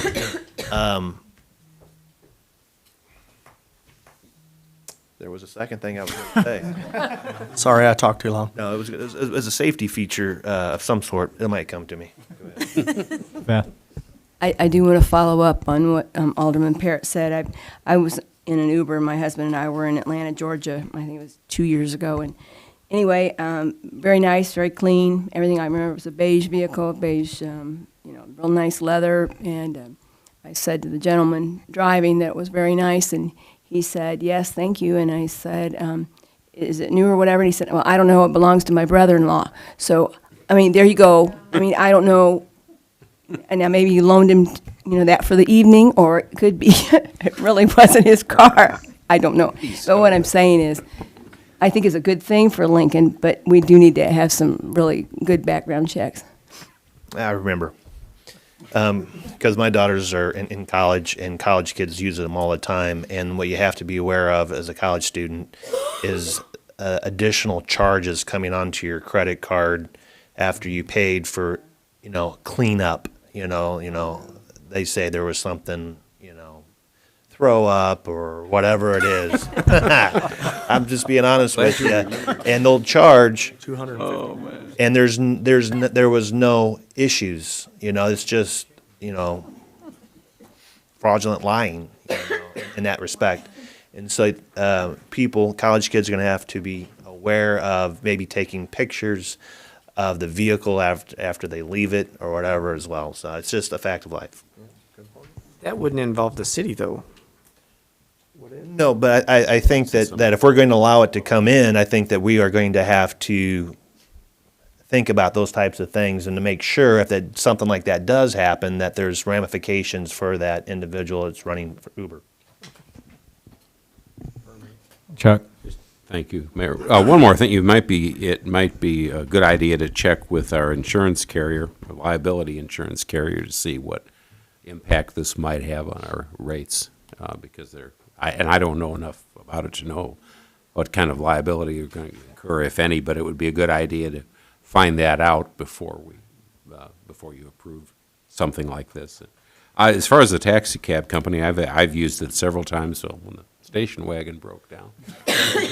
But I've used it a few times, and I've always had excellent service from the cab company. I've never had anything negative to say about it. Once in a while it broke. I say you could call me, I'll be an Uber Lyft person, but I gotta get through the background check first. So then we're gonna bring this back at the next cow? Sure. And I think if you approve it, you should all sign up to do it so you can really find out what your constituents think. So one way to go about it. But okay, so in 2 weeks we're bringing this back. Okay, moving on then. Discussion of Pigs and Swigs event from May 28th through the 30th, 2020. Yeah, I think so. So obviously, I'll be abstaining from this vote, but this is our annual ask. We put in the packet May 28th through the 30th, and we forgot it's a leap year, so it kind of messes up some of the dates. So what I'm actually asking for is street closures, as in the last 10 years, for June 4th through the 7th. The 7th is a Sunday. As many of you know, we do our best to make sure the streets are open no later than noon. We actually pay extra to have the tents taken down and stuff to get the streets open by noon. This would be for the 10th annual barbecue competition and Pigs and Swigs. Other than that, there's no changes to street closures or times or anything. We try to work with every individual that it impacts to make sure we work best with this. And we'd like to see this competition to continue. It does bring in a lot of people into town, and it's a good event. So again, those dates would be 4th through the 7th June of 2020. Beth? Excuse me. Alderman Bateman, you did talk, I remember Alderman Bauer, before she, resigned from the council, she had mentioned that this next coming year, we're going to have a meeting with business owners and all that. Have you taken that into consideration, or I just want to give you a personal experience of mine. Former Alderman Tibbs and her husband came up we were going to go eat that Friday for lunch downtown, and the only place was open, I think it was the Nut Hatchery, I think that's what it was. Anyway, they had blocked off some area, and there weren't any ways to get around, so we had her husband sit down right there at Flossie's till we could bring some food back for him, because he had walked almost the whole block. Then I also ran into a deputy who was just outside City Hall, and he had said that he was about ready to shut it down in 30 minutes because he had just escorted two ladies to their car. They had court that day. So I want you to take that into consideration too, because these people are, it's hard for them. They couldn't get out to even go to their car. They had to be escorted by the deputy. We have had ongoing conversations with business owners, the sheriff, the state's attorney, you name it. We're doing the best we can to accommodate everybody in a manner to where we can keep this an event in downtown Lincoln. We try to resolve each and every issue as quickly as we possibly can. The parking situation at the courthouse, we immediately moved some barricades. We didn't have a competitor in that spot yet. I've had numerous conversations with the sheriff since then, and we keep all the sidewalks open. There was a rumor last year that we closed sidewalks. We've never closed a sidewalk ever in the 10 years the event is, and we work with some of the businesses I can tell you we work closely with is Sherwin-Williams, making sure their paint deliveries, we get them parking spots for their customers, and so on. So we're just asking for the same street closures we have for the last 10 years. Hope that everybody can work with us, and we'll work with them and try to make this another great event. Tracy and Ron. So I had several meetings with the individuals who had concerns about this event, and Kevin knows this. I've talked with him in great detail about this. I'm looking at this request, and it says Broadway Street from the alley at State Bank to McLean Street. Of everything in there, that is the most controversial street. So I think the concern I have is that Up in Smoke is requesting streets to be blocked that will not be used by Up in Smoke. They will be used by the Pigs and Swigs portion of the festival, and the fencing is the portion that is the hugest contention. Going back to what Beth just said, that fencing, and I support every aspect of this event. I volunteer for it every year, and I participate in it. But does the Up in Smoke committee have the ability to influence the changes that we've discussed regarding that fencing, since you're requesting the streets? Well, it does say Pigs and Swigs event. I have spoken with Michelle, who is still a big part of the Swigs part. And yes, we are trying to come up with all kinds of options. We ask for the big street closure as a lump sum, and then as aspects come into town. Last year, we kept Broadway open, I think, till 7 or 8 o'clock. Then the stage showed up, and then we try to close down the streets as aspects come in there. And again, we're working best we can to make it a safe event. We work with the department heads, the police department and the fire department, to make sure we keep corridors open for safety. We had an incident last year where an ambulance was needed in the middle of our event, and we got it there quite quickly without incident, in and out before anybody knew. There is a safety plan that's signed and implemented.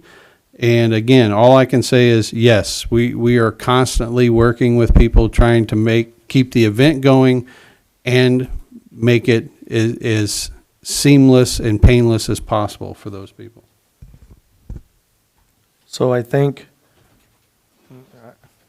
you're a politician because you didn't really answer my question. The fencing. I get you guys have a safety plan, because I was there when the ambulance came in last year. It was seamless. They came in, got out, did their thing. But the fencing is the source of contention. The stage is a source of contention. So at a minimum, I think that you guys need to go back and not request, but insist that stage be removed from the corner of Broadway and Kickapoo at the conclusion of the event on Sunday. I think I've talked with you and Chris about this, and as long as there's no concerns from the owner of that equipment, he's got enough trucks, you do too, to load it up on a hitch and take it down to the Kickapoo Street lot and just open that corner up. So I believe that's what we did in 19. We actually moved the stage last year, I believe. The fencing was all loaded up and gone before noon, and I think we did move the stage to the city-owned lot where the drop boxes are. So the Kickapoo Street. Yeah. So I would say that, again, I support this event, but I think the fencing and that stage are just the things that hopefully you guys can get some results from your partners in this event to make it a little bit more better for the people that are concerned about that. So, but I know you guys talk about this stuff.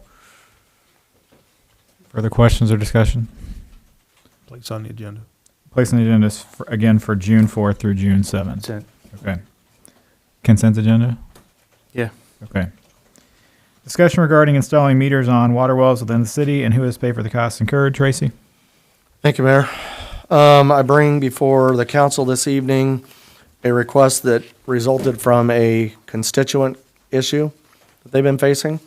So as you guys know, we've been working through the city sewage mandate, which resulted in very lengthy discussions about the rate structure last year. And when Ron Fleshman was on the council, he was heavily involved in that. I know I've talked with Peggy about this as well, but we have individuals in this community that have wells. One of them is one of my constituents. So the predicament they're caught in is that they have a well on their property, which is the supply of their water, but then they dump it into the sewage system. And because there's no meter, they do not have the ability to even influence which level they fall in. By default, in the way our language is written, they fall into the default tier. and I've talked with my constituent about this, I fully trust that what she's telling me is the truth, but she says we don't barely use any water. And so we would, if we had a meter, fall into the low rate. I reached out to Sean when Sean was actively involved before Anthony came on, and he got me a price quote here. I'll get you guys a copy of this. I didn't get it in the packet. But the meter itself is $235 plus installation. Sent the information to the constituent. The constituent's position on this is that they didn't change the mandate or the rules, and that they don't feel that because we didn't address this situation when we were writing the ordinance, that they should have to pay for the installation of the meter. So, I looked at the ordinances. Obviously, there's a monthly charge for residents, but our language is a little lacking in some respects, because it says one must have a continuous account. It doesn't say what type of account, whether it's a water account or a sewage account. I think it's meant to say water, but it doesn't. Then it goes into detail about the levels that they'll be placed in. Then the volume charge will be based on the water meter, based on records available to the city. All of this we know, right? But in the paragraph 7-8-1-13, and I'm sure you'll all remember that, it starts to talk about these type of situations, but not specific to residents, only to industrial and commercial accounts. So it does state that through industrial and service connections to our sewage system, that they have to have a meter in place. We never mandated that for residents. So thus is the predicament that we're in that we've implemented something, and I don't know, Peggy, if you had a chance to look how many people this is. There's more than one, right? There's more than one, but yeah, a handful maybe. Right. So, and I think that's accurate based on conversations we had several months ago when this came up. So, just in short, I'll say this, that our language in our ordinance is a little bit lacking. I don't think we necessarily failed in writing our ordinances, because this was a pretty big endeavor to change this over for our sewer rates. But I think we need to take a look at this and make some changes. So here's what I'm asking the council, because I talked to a couple people. I know I've talked to Sean. I think I talked to Greg when he was here too. Their position is it's on the resident. But here's my position. We, in this situation, put the resident in a situation where they have no control over their rate structure. And it's because they don't have a meter. So given the fact that there are only a handful, I think this council should consider incurring the cost for these meters so that we can get these individuals on a metered system, and now everybody's playing by the same rules and they have the same opportunities that everybody else does. I think in total, you'll probably talk about $500, and there's only a handful. So we'd incur maybe a couple $1,000s. So the gamble on that is we don't force it. We provide it as an option to the person. If they want to take the meter, they take the meter, running the risk, knowing that if they use more water than they anticipated, they're now on a metered system and they have to pay just like we do at our homes.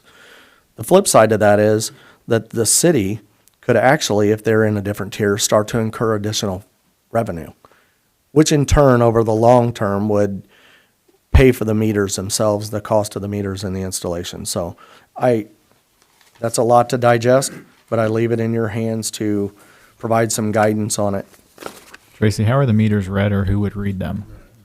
So when I talked with Sean, these individuals, we would have to go do readings on them or work with Illinois American. And even in the commercial and industrial language, it does state that they are required to provide access to the city for the purpose of reading those meters. Kevin? So that answered maybe one of them. Is the meter the meter for industrial is on the sewer pipe, correct? That's how they're metering usage? By what flows through the sewer pipe? Normally it's a percentage, or it's off the water meter, is what's gauged, what So comes this in is the a water sewer. meter they would be putting This in? is a water meter on the well itself. Okay, because I was worried that it was on the meter was on the outflow pipe. And that's not a accurate reading because, you know, I'm on a septic system, so I can speak all I want. I water my lawn, it's not going into the sewer, but it's affecting my sewer rate because it's flowing through the water meter. So I wanted to, make sure this was a water meter for usage. Quite frankly, I think they'll be surprised of how much water they use because there's only 2 people that live in my household. And I know since this mandate's gone into effect that those 2 people have tripped a couple months into the second tier usage, and that's just 2 people. So I respect Tracy for taking them at their word, but I don't think people realize how much water they actually use till they have to pay for it. Yeah, the one question was who's going to read it. That's been taken care of. I mean, prior to this tiered system we had, I mean, these people got a sewer bill anyway, I assume. They did. Right. They were, it was $24. Right. But So, by, I mean, the sewer bill is not something new to them as well. it's not, but their position on the argument is that they believe that their water usage is under 1,000 gallons. And because they don't have the opportunity to get a true reading, they now fall into the higher bracket. And over the course of these tiers, as they get implemented, which I don't know if everybody realizes this, but there's another increase coming January 1st. And by the time we do it the following year, if we need to, this individual's cost will have doubled. Now, I say that with a grain of salt because many of our bills have gone up. But I'm just saying, you and I have the opportunity to control how much water we use and cut back a little here and there. They have absolutely no control over this. Jeff, are you done? Yeah, thank you. Yeah. Peggy. Okay, 2 things. You got somebody that gets a meter. This person, let's just take this person. And they get the meter and oops, they do use a lot of water. They're in the highest tier. They don't like that. They'd rather go back to the second one. Are they locked in? Once they make a request and the city incurs a cost to put the meter in, they're committed. Okay. Second question. We have property out there that they share meters, and they fall in that category of you cannot establish an average, you pay the second tier. So let's say an apartment complex that has 4 apartments, they have 1 meter, they get hit 4 times. Yeah, and we've talked about this one, and I agree with you 100% that needs addressed as well.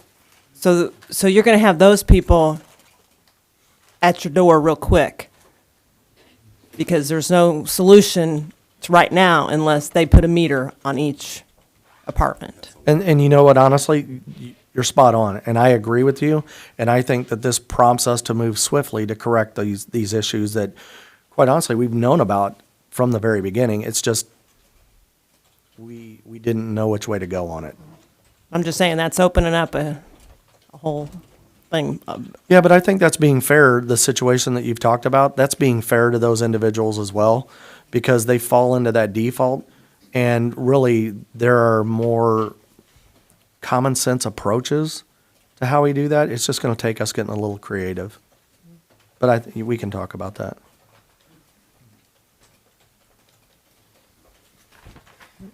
Kathy Schmidt. Are there very many of those? Apartment, oh, yeah, yeah. And the bad thing about those, like, let's say you're remodeling your house and you don't have the water on, you shut the water off through the water company. So in that case, you don't get a sewer bill. So in this case, if there's 4 apartments, let's say, that share 1 meter, and they're gonna just redo one of those, they can't shut that one off. So they still get a sewer bill even though they're, you know, let's say they've torn the pipes out. There's no water to get. But that's not impacted, well, that's a separate issue than this one here. that we're dealing with. Right, but it's still there, I mean, it's Well, in that Have no respect, that situation, we can look at other options, but in my mind, because I've thought about this several times, is that if there's 4 apartments in a building and there's 1 meter, you get the meter reading and you split it 4 ways, and that's what everybody's rate is. Well, That's the closest you can get to fair. but we're still have to charge them for 4 units. I know, it's not a perfect situation, yeah, But there's a lot. You're right. There's a lot of them. but I just want to help at least get started on addressing this issue for my constituents, so, So is this person asking for us to put the meter in? yes. So why, if they felt they've been wronged all this time, and the city feels that we don't want to set a precedent, as the clerk just mentioned, that we'll never get out of in the near future, why don't we just offer to put a meter in at dead cost, and at that point, they're taking the gamble whether they recoup the money back for the installation of that meter. If I owned that house, that would be on my thought. I'll put a meter in and I'll pay for it and prove to you that I don't do it, and recoup my money back for the cost of the meter by proving that I'm in a lower rate. It seems like we're just taking people's word at it, and I'm really worried about opening the door for the scenario that the clerk just pointed out, that if we do it for 1, say there is a handful, let's call it 6, then we're going to have to do it for all 6, or be fair about it. Or are we just going to sit here and wait for them to complain and then just call it precedent? Or are we going to fix the situation that we're in? Steve? Real quick, I went on a tour with Gabe from American Water, and I asked him about wells in the city, and he said we have few, but in some instances it was really the only option. Otherwise, it was going to cost the city, maybe a lot of money to get the city water into them. And so that would then be a case where you're penalizing the homeowner for something that the city couldn't do, what they probably should have done from years ago, for whatever reason or option. And so I understand your point. I understand Tracy's point as well too. If they're going to find a savings and they think that there's going to be a savings, then I'd be all for trying to pay the $250 or whatever it is to put it in 3 months, 4 months time or whatever. I'm probably 5 months time. I'm recovering my cost. I think the saving grace in all this is there's these wells, there's not too many of them. So it's not like we're opening up a issue that will continue to haunt us for decades to come. Kathy Schmidt? And really, it is a totally different issue, than what you're talking about, though. So if you deal with this, it isn't the same issue. Well, I think Peggy's argument is that if there's 1 meter on a house, the landlord could come back and say, I want you to pay to install 4 meters. My argument on that one would be that was the design of the property when it was built. Right. So, but we'll address that one at a Jeff? later date.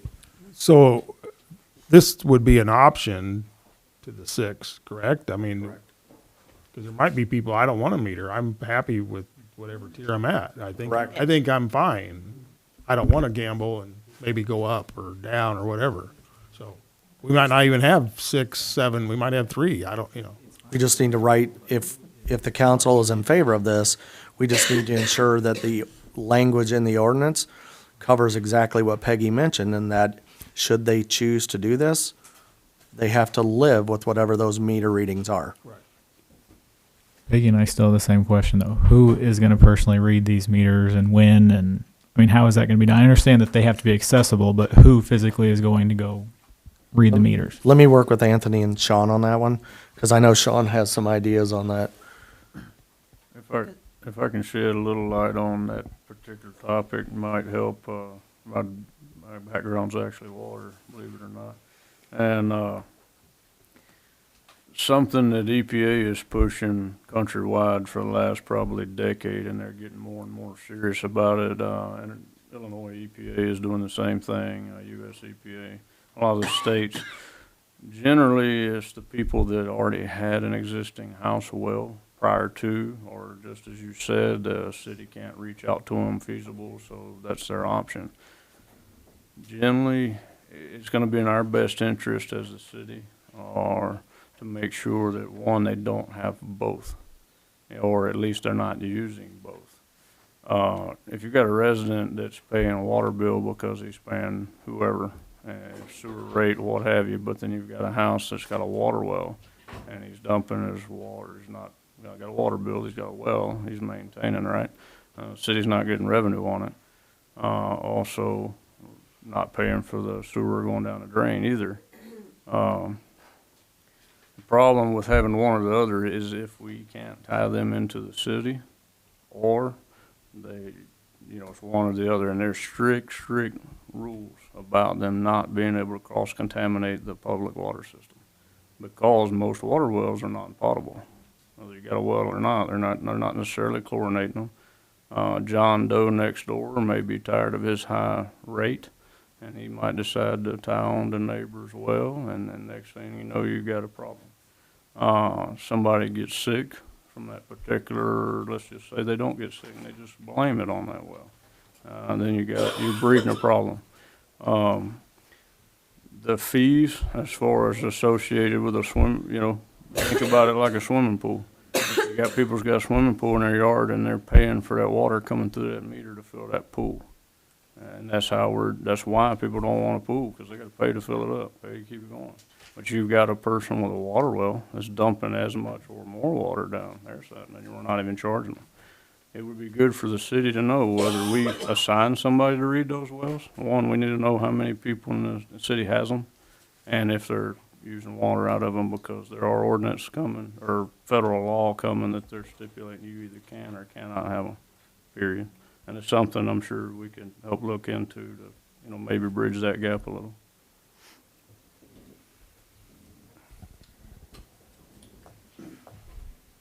Further discussion, or how do you want to? Put it on the agenda. Put it on the agenda. So The city would pay to put in the meter? I and think we can need to know discuss it the then? actual cost and how many people first. yeah, John's going to be busy here. But can I work with John on the ordinance and getting him the details and information that I have, and then bring it back at a future Cal? Yes. Is it okay? Okay. Thanks. Moving back down to the cannabis issue, Mr. Bateman. So hopefully this is the final time this subject comes up for a discussion. There'll be a third thing added to this for next week's vote. Tonight, the discussion is, what are we going to charge as a licensing fee for a dispensary to license to operate in the city each year? And in between the licensing fee and what you see on the agenda is fines, what came out of the General Assembly is the municipalities now have the option to allow or disallow on-site use in the dispensary, which brings up fines. So since the state has kicked that to the municipalities, this discussion would be, A, what are we going to charge for fees to license, yearly annual fees, and when those fees would be due to the city of Lincoln to operate a dispensary. 2, a vote from this council on whether we're going to allow on-site consumption in a dispensary. And 3, what would the fines be that we're going to set up for this dispensary, like we do alcohol, as in, and this where, we need to get involved in rules and regulations, and may need some help with Paul here on, I know the state says 21 and over, so obviously there'll probably be stings involved. What would be the fine or the punishment if they get caught in a sting for selling for under 21? What would, if we vote to ban on-site consumption, what would that fine be? I think there's a limit on how much a person can buy per week, I believe. or per visit, what happens in a sting. The person's over 21, but they ask for that little extra and they sell it to them and get caught. What is that fine going to be? So that's the discussions to be had. Suggestions from myself.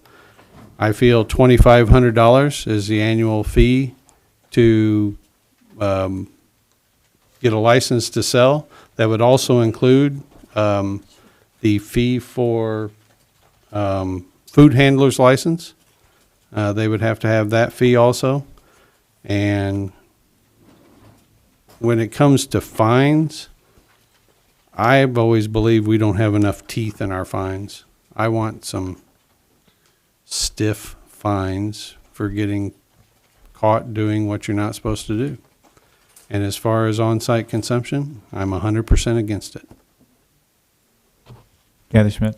So we've been told from the get-go that they can only consume it in their home, correct? So I read that now that that comes up, what else is going to come up? I mean, you know, maybe we voted because we thought, maybe you voted because you thought it was only going to be in the house, that they could, you know, and they couldn't be out in public with it.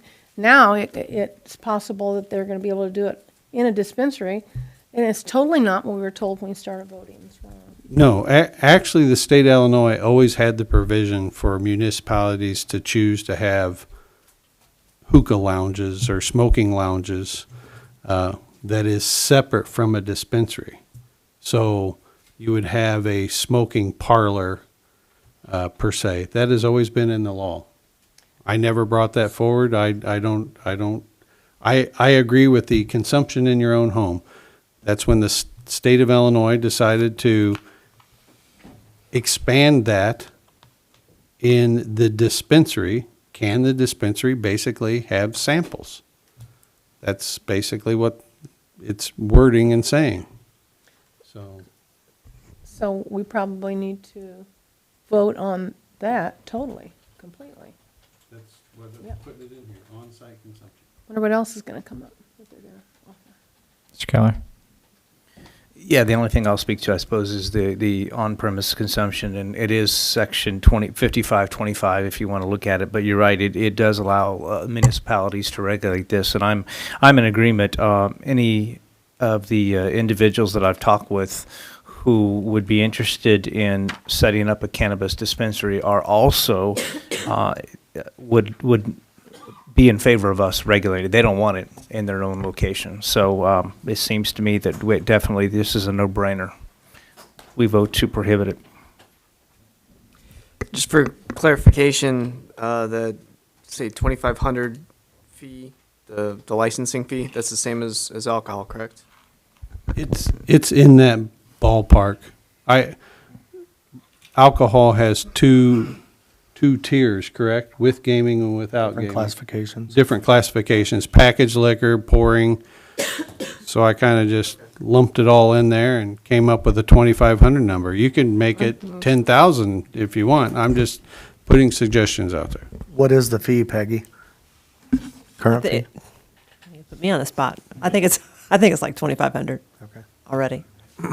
With that's with gaming, it's 2,500. It's is it 1,000 less without gaming? Mr. Conzo, Ms. Barrett. Alderman Bateman, do you know, or does anyone know, what is the maximum fee that you can, licensing fee you can charge, and also, if you know this, the maximum amount you can fine people for consuming it unlawful? Unknown. I know in Colorado they range, there's some in the tens of thousands of dollars for their licensing fees. Illinois doesn't place a limit, or it doesn't? Not that I have read anywhere in there. It's left up to the municipality. So again, I'm just suggesting 2,500, but when it comes to the fines, whether it be here or the county, when I was on that board, we need to put teeth in these things. A $25 fine, they just slough it off and pay it. There needs to be some real consequences if they don't follow the rules. Well, that's why I ask that. I think if there is a maximum licensing fee, we certainly should collect that. And if there's a maximum fine, we should certainly collect that. I mean, there's no benefit to this at all, having this that I can see at all. But if we're going to have it, we certainly want to make as much money off it as possible, even though I don't. All right, we got Steve, Kathy Schmidt, and Sam. Yeah, I mean, the whole premise, I think that the yes votes, the yes votes were because of the potential tax dollars that it could bring into the city. And if there is a maximum fee amount and a maximum license amount, then I don't know why this council wouldn't vote for that at least. And then also, the quick question, I didn't read the section, I think that Ron mentioned, 55-27 or whatever it was. Would the dispensary, is that the only option for consumption, or could it be another site for consumption that didn't sell? As far as I've read the state, it's either on-site consumption inside that dispensary, or the only other option that municipalities are allowed by state is if someone come forward here and says, I want to turn this into a hookah smoking lounge where people go into a closed environment and smoke cannabis or consume cannabis. It can't be, I don't read anywhere where the dispensary can have a separate section in the back room where, in my opinion, if we pass this or write the ordinance correctly and pass it, and we say no on-site consumption, then we're closing off all consumption of cannabis in that facility, and then someone else would have to come forward for a separate location, separate license, start that whole process all over again. Because the big misconception was, when it became legal, that if you walk out back, walk out back of Spirited Republic into the open area where people go out to smoke, that someone could just start smoking pot. Well, that's not true. You will get arrested for that.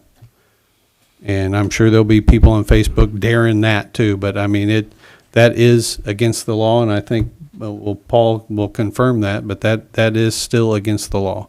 There's no open public consumption of cannabis. So that's why I'm suggesting that we pass a no on-site consumption. Sam. Yeah, I had two things. Okay, so we're talking about fines and fees. First off, with the fines, I'm cool with the fine having teeth, but what number? We haven't heard a number, have we? Does anyone have a suggestion of what number? Minimum of $5,000. That's fine. I think we'd all be fine with that. With the fees, though, like A fine for selling to underage or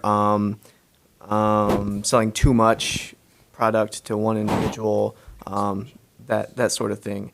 But the fee, or the licensing fee, I think that should be the same as alcohol.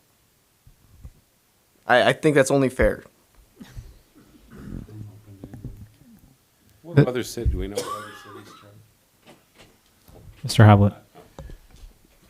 A lot of times, within the ordinances that we have and with ordinances in other municipalities, the fines are stepped. So, for example, a first violation could be $5,000. A second violation within a certain amount of time would be $7,500, $10,000. So they would stack. So that option is open as well. I just want to make sure that the council is aware of it before they commit to just one particular fine before knowing the option, so to speak. Mr. Conzo? Yeah, I don't think you're going to resolve this tonight, but it seems to me that it would be a good idea to find out if there is no limit by state law on what those fines can be and what those fees are, to find what other cities are charging, and use that as not necessarily conform to it 100%, but use it at least as a guideline, as a ballpark figure, so you know what we're looking at. And I don't think you're going to be able to resolve that tonight. The problem with that, Mr. Conzo, is every city's in the same boat we are. They're all starting from zero, and But have any of them, I know some of them are further along. I'm looking right now, trying to find something. Chief Adams. Thanks, Mayor. So for just mere possession, of course, less than 30 grams is not going to be against the law. But if you have more than 30 grams, up to 100 grams, you're looking at a misdemeanor possession of up to $2,500. That's state law. Same amount, subsequent offense jumps to $25,000. If you have 100 to 500 grams, you're looking at 25,000. So they're starting off with 2,500 for just mere possession. So, but we're talking about the actual use of inside of a business. They really don't cover that in the law at this point, is the actual use on that. It's more about the possession. So like they have a illegal transportation of cannabis that's on the books right now. It's enforceable. It's a Class A misdemeanor. So I mean, these fines can't necessarily be more than what the state law is usually how it goes. But they're not really, they're not covering the use of in certain locations at this point. So that's where we as a city or municipality has to step in and cover those instances. Like, for instance, public possession of cannabis in a unapproved container on the street is not covered by state law. So it's covered if you're in a vehicle, but if you step out of the vehicle, now you're in a whole another realm. So those are things John and I have been working on to try to plug in, or plug up. But we also, I think we need to make sure we, and this is just for our convenience and to take the pressure off the criminal court, is to essentially take all the state laws and make them city ordinances also, and mimic those fines and fees as necessary. Kevin. So the kind of fines I'm talking about, and I thank you for sharing that, Chief Adams, is the fine that we would assess on the dispensary owner for if they get caught on-site consumption.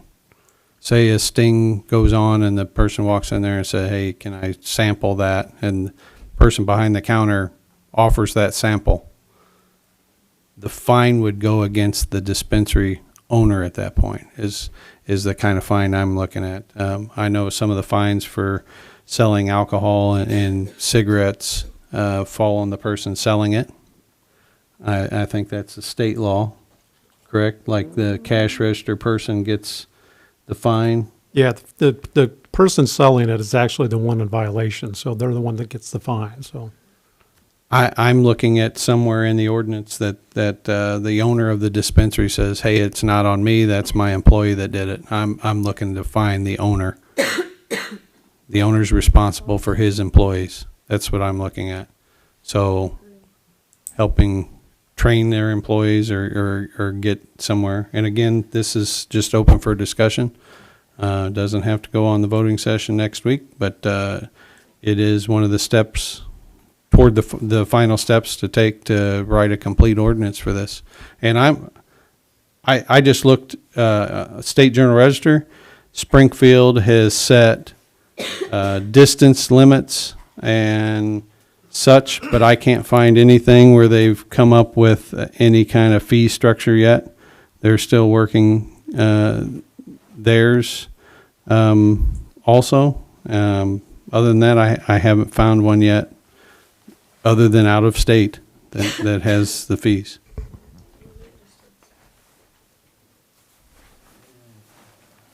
Mr. Keller. Thank you, Mayor. So as we were talking, I looked up the Illinois Cannabis Regulation Act. 15-25D1 says that any applicant seeking an issuance of a dispensing organization license shall submit an application. That payment has a fee of $5,000. That's what's the payment fee to the state. So it does not state a maximum or minimum for any other fee structure. That's a non-refundable fee too. That's I correct. believe. Non-refundable $5,000. And that was part of my thinking process, is what the clerk said, you know, the maximum fee for alcohol is $2,500. That's if they got gaming. I was looking at the state, thought if the state charges $5,000, we can split that in half as a municipality. So the dispensary is already $7,500 just to get going. So again, open for discussion. It can be any suggestion. I guess in terms of the fines, to me, if you're going to tell them strictly you can't sample it or use it in the store, if they're caught doing it, they should have their license revoked. I mean, if you want to get strict and you want to put teeth into it, that's plain and simple. I mean, you got one license, they need to respect what you're telling them as a city, and if they don't, then their license is pulled, immediately. I mean, I think you've got to put your foot down from the start, or they're going to just run the show. So, I mean, I know I voted for it, but we got to be on top of this. So, I think that's something you really need to consider. Mr. Conzo? Thank you, Mary. It's not like we don't need the money. So if you're going to set a license fee, you don't want to set this the same as you do for, food handler or a tavern license or multiple animals or, whatever. This is something that's going to generate a lot of revenue for this business or businesses, however many we end up with. And yeah, I know it's one at this point. Can you lean in? So thank you. You want to make sure that we set that as what's going to be most advantageous to the city in terms of revenue. So how about we have somebody draft up something and bring it to us with a proposal instead of us shooting in the dark with random amounts? We could swirl on this all night.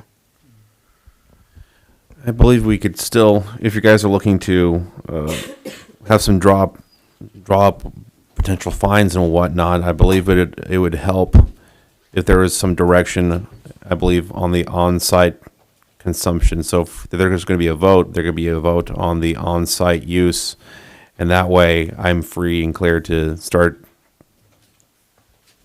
putting in and implementing fines for people who violate that as well.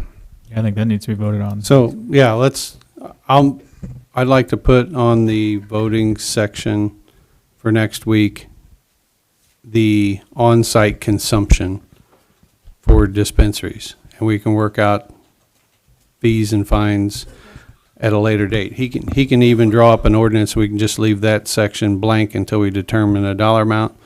But I would like to see a vote on on-site consumption for dispensaries. So is your request on the agenda prohibiting? Prohibiting regulation of. Yes. Prohibiting on-site consumption from a dispensary. Okay, so we'll place that on the agenda for next week and go from there. Okay. Moving down back to Fifth Street. Beth, do you have an update? Just wanted to tell you, we signed on another property owner yesterday, and the mayor signed it, and so we're going to move forward. Mr. Welch? Beth, would you mind tomorrow or whenever sending the council a updated version of your spreadsheet? My Gantt, yes. Yeah, please. I won't be here tomorrow. I can do it. At your well, next convenience. I sure will. Please. Thank you. Okay, and then moving down, there's two more things to add here. One is a request of permit for the carriage rides on the square, approximately November 30th through December 21st. The schedule is to be determined. And they do have insurance. Yes. Consent And it's agenda. the Ericksons again that have done it in the past years. Around the city square again? Yes. Yeah, I believe it'd be the same as what they've done in the past. Consent. Consent agenda. Okay, consent agenda. And then also there is a vacancy on the Historic Preservation Commission that I would like to fill with the appointment of Adam Westbecker. He was interested last time, filled the spot. He reached out again this time and is still interested. And I think he's very passionate about this position and would be very interested in it. So I'd like to place that on the agenda as well. Consent. Okay, place that on the consent agenda. Do we have other announcements? I'm sorry, Peggy? Our liability insurance came today. He went over it with us. And I scanned it to all of you. I don't know if you had a chance to look at it. But it did go up a little bit, and it's got the percentages and everything. It went up 10% overall, everything, for the new year. Also, the city will receive $23,920 in safety grant. And that's, we take all the department heads and they split it out and they have to buy something safety related. So they have all year to decide what they need. And I ask that goes on the voting session for this renewal be effective the 15th of December. Regular agenda? Yes. It's on the regular agenda. And Beth, you have an update or an announcement? I'm sorry. Yes, Comcast, they are going to increase their fees effective January 1st, 2020, and they will that will include broadcast TV fee and the regional sports network fee. And that's all. We are going to have a meeting with Comcast on the 6th next week. Did they bring back Turner Classics for Chuck? I'm afraid they haven't. Not yet. Steve. Just real quick, there is a coyote still loose, I think, in the city. They're at my house. They're at my house in the city and on around that area, and it's still sight just I think today. And so just kind of beware if you have your pets that are out, and although this one seems a little more friendly to individuals, not so scared, I guess. Just beware that there still is a coyote loose, and unfortunately, Logan County Animal Control won't take care of the situation, my understanding. By state statute. Yeah, and I don't know if there's anything that we can do as a city to maybe trap it and to get rid of it. Because it could be a danger to even little kids, perhaps. If it's, who knows if it's rabid, it doesn't look that way to me. It looks pretty healthy. Looks like a good fur. No, I'm kidding. And then the other thing is I'm a little concerned when we have a gentleman that comes and asks the city council to look at the potential of raising chickens for eggs. And then we have other individuals in the city brag about having them and not doing anything about the situation. At least we had an individual that came and was trying to do things right, and then we have other individuals. And so if that is a situation, I think it needs to be taken care of somehow. And I don't know the individuals. I've never seen it, don't know who they are necessarily, but I think that needs to be addressed and not just swept away, because I think if the individual, now having heard that, there could be a little salt in that wound. Mr. Woodhull. That person that Kevin was speaking of, I went by there, I saw no chickens. I think he was just talking. I think he was being a smart Alex, what he was doing. Okay. But I agree with Steve. If there's individuals out there that you're a neighbor of and know that somebody's raising a chicken, get a hold of your alderman or somebody at the city and let's get it taken care of, because I agree. It is not right, and it should be taken care of. They do. We get plenty of calls, for all sorts of animals, so. And as far as coyotes, I kind of freaked my wife out last night. I don't know if anybody's been to my house, but it's a very dark walk from where I park my vehicle to the house. There's no street lights or anything in my neighborhood, none. Just Cresco Lab lights up the sky. But You got a resurfaced road. that is a beautiful picture, by the way, that I posted on Facebook. You resurfaced his road a lot more as he went. But there was 2 coyotes standing in front of my garage door when I came home last night, and they stood there as I'm pulling in with my Jeep. As you say, they're not afraid. I mean, they didn't take off running when I turned the corner and the headlights hit them. They stood there for a while till I got close enough. They went into the field. So there is plenty of coyotes out there right now. So yeah. I just wanted to know if Alderman Parrott, if you saw them during the day more, because they're nocturnal, aren't they? Pretty much, they normally roam around at night.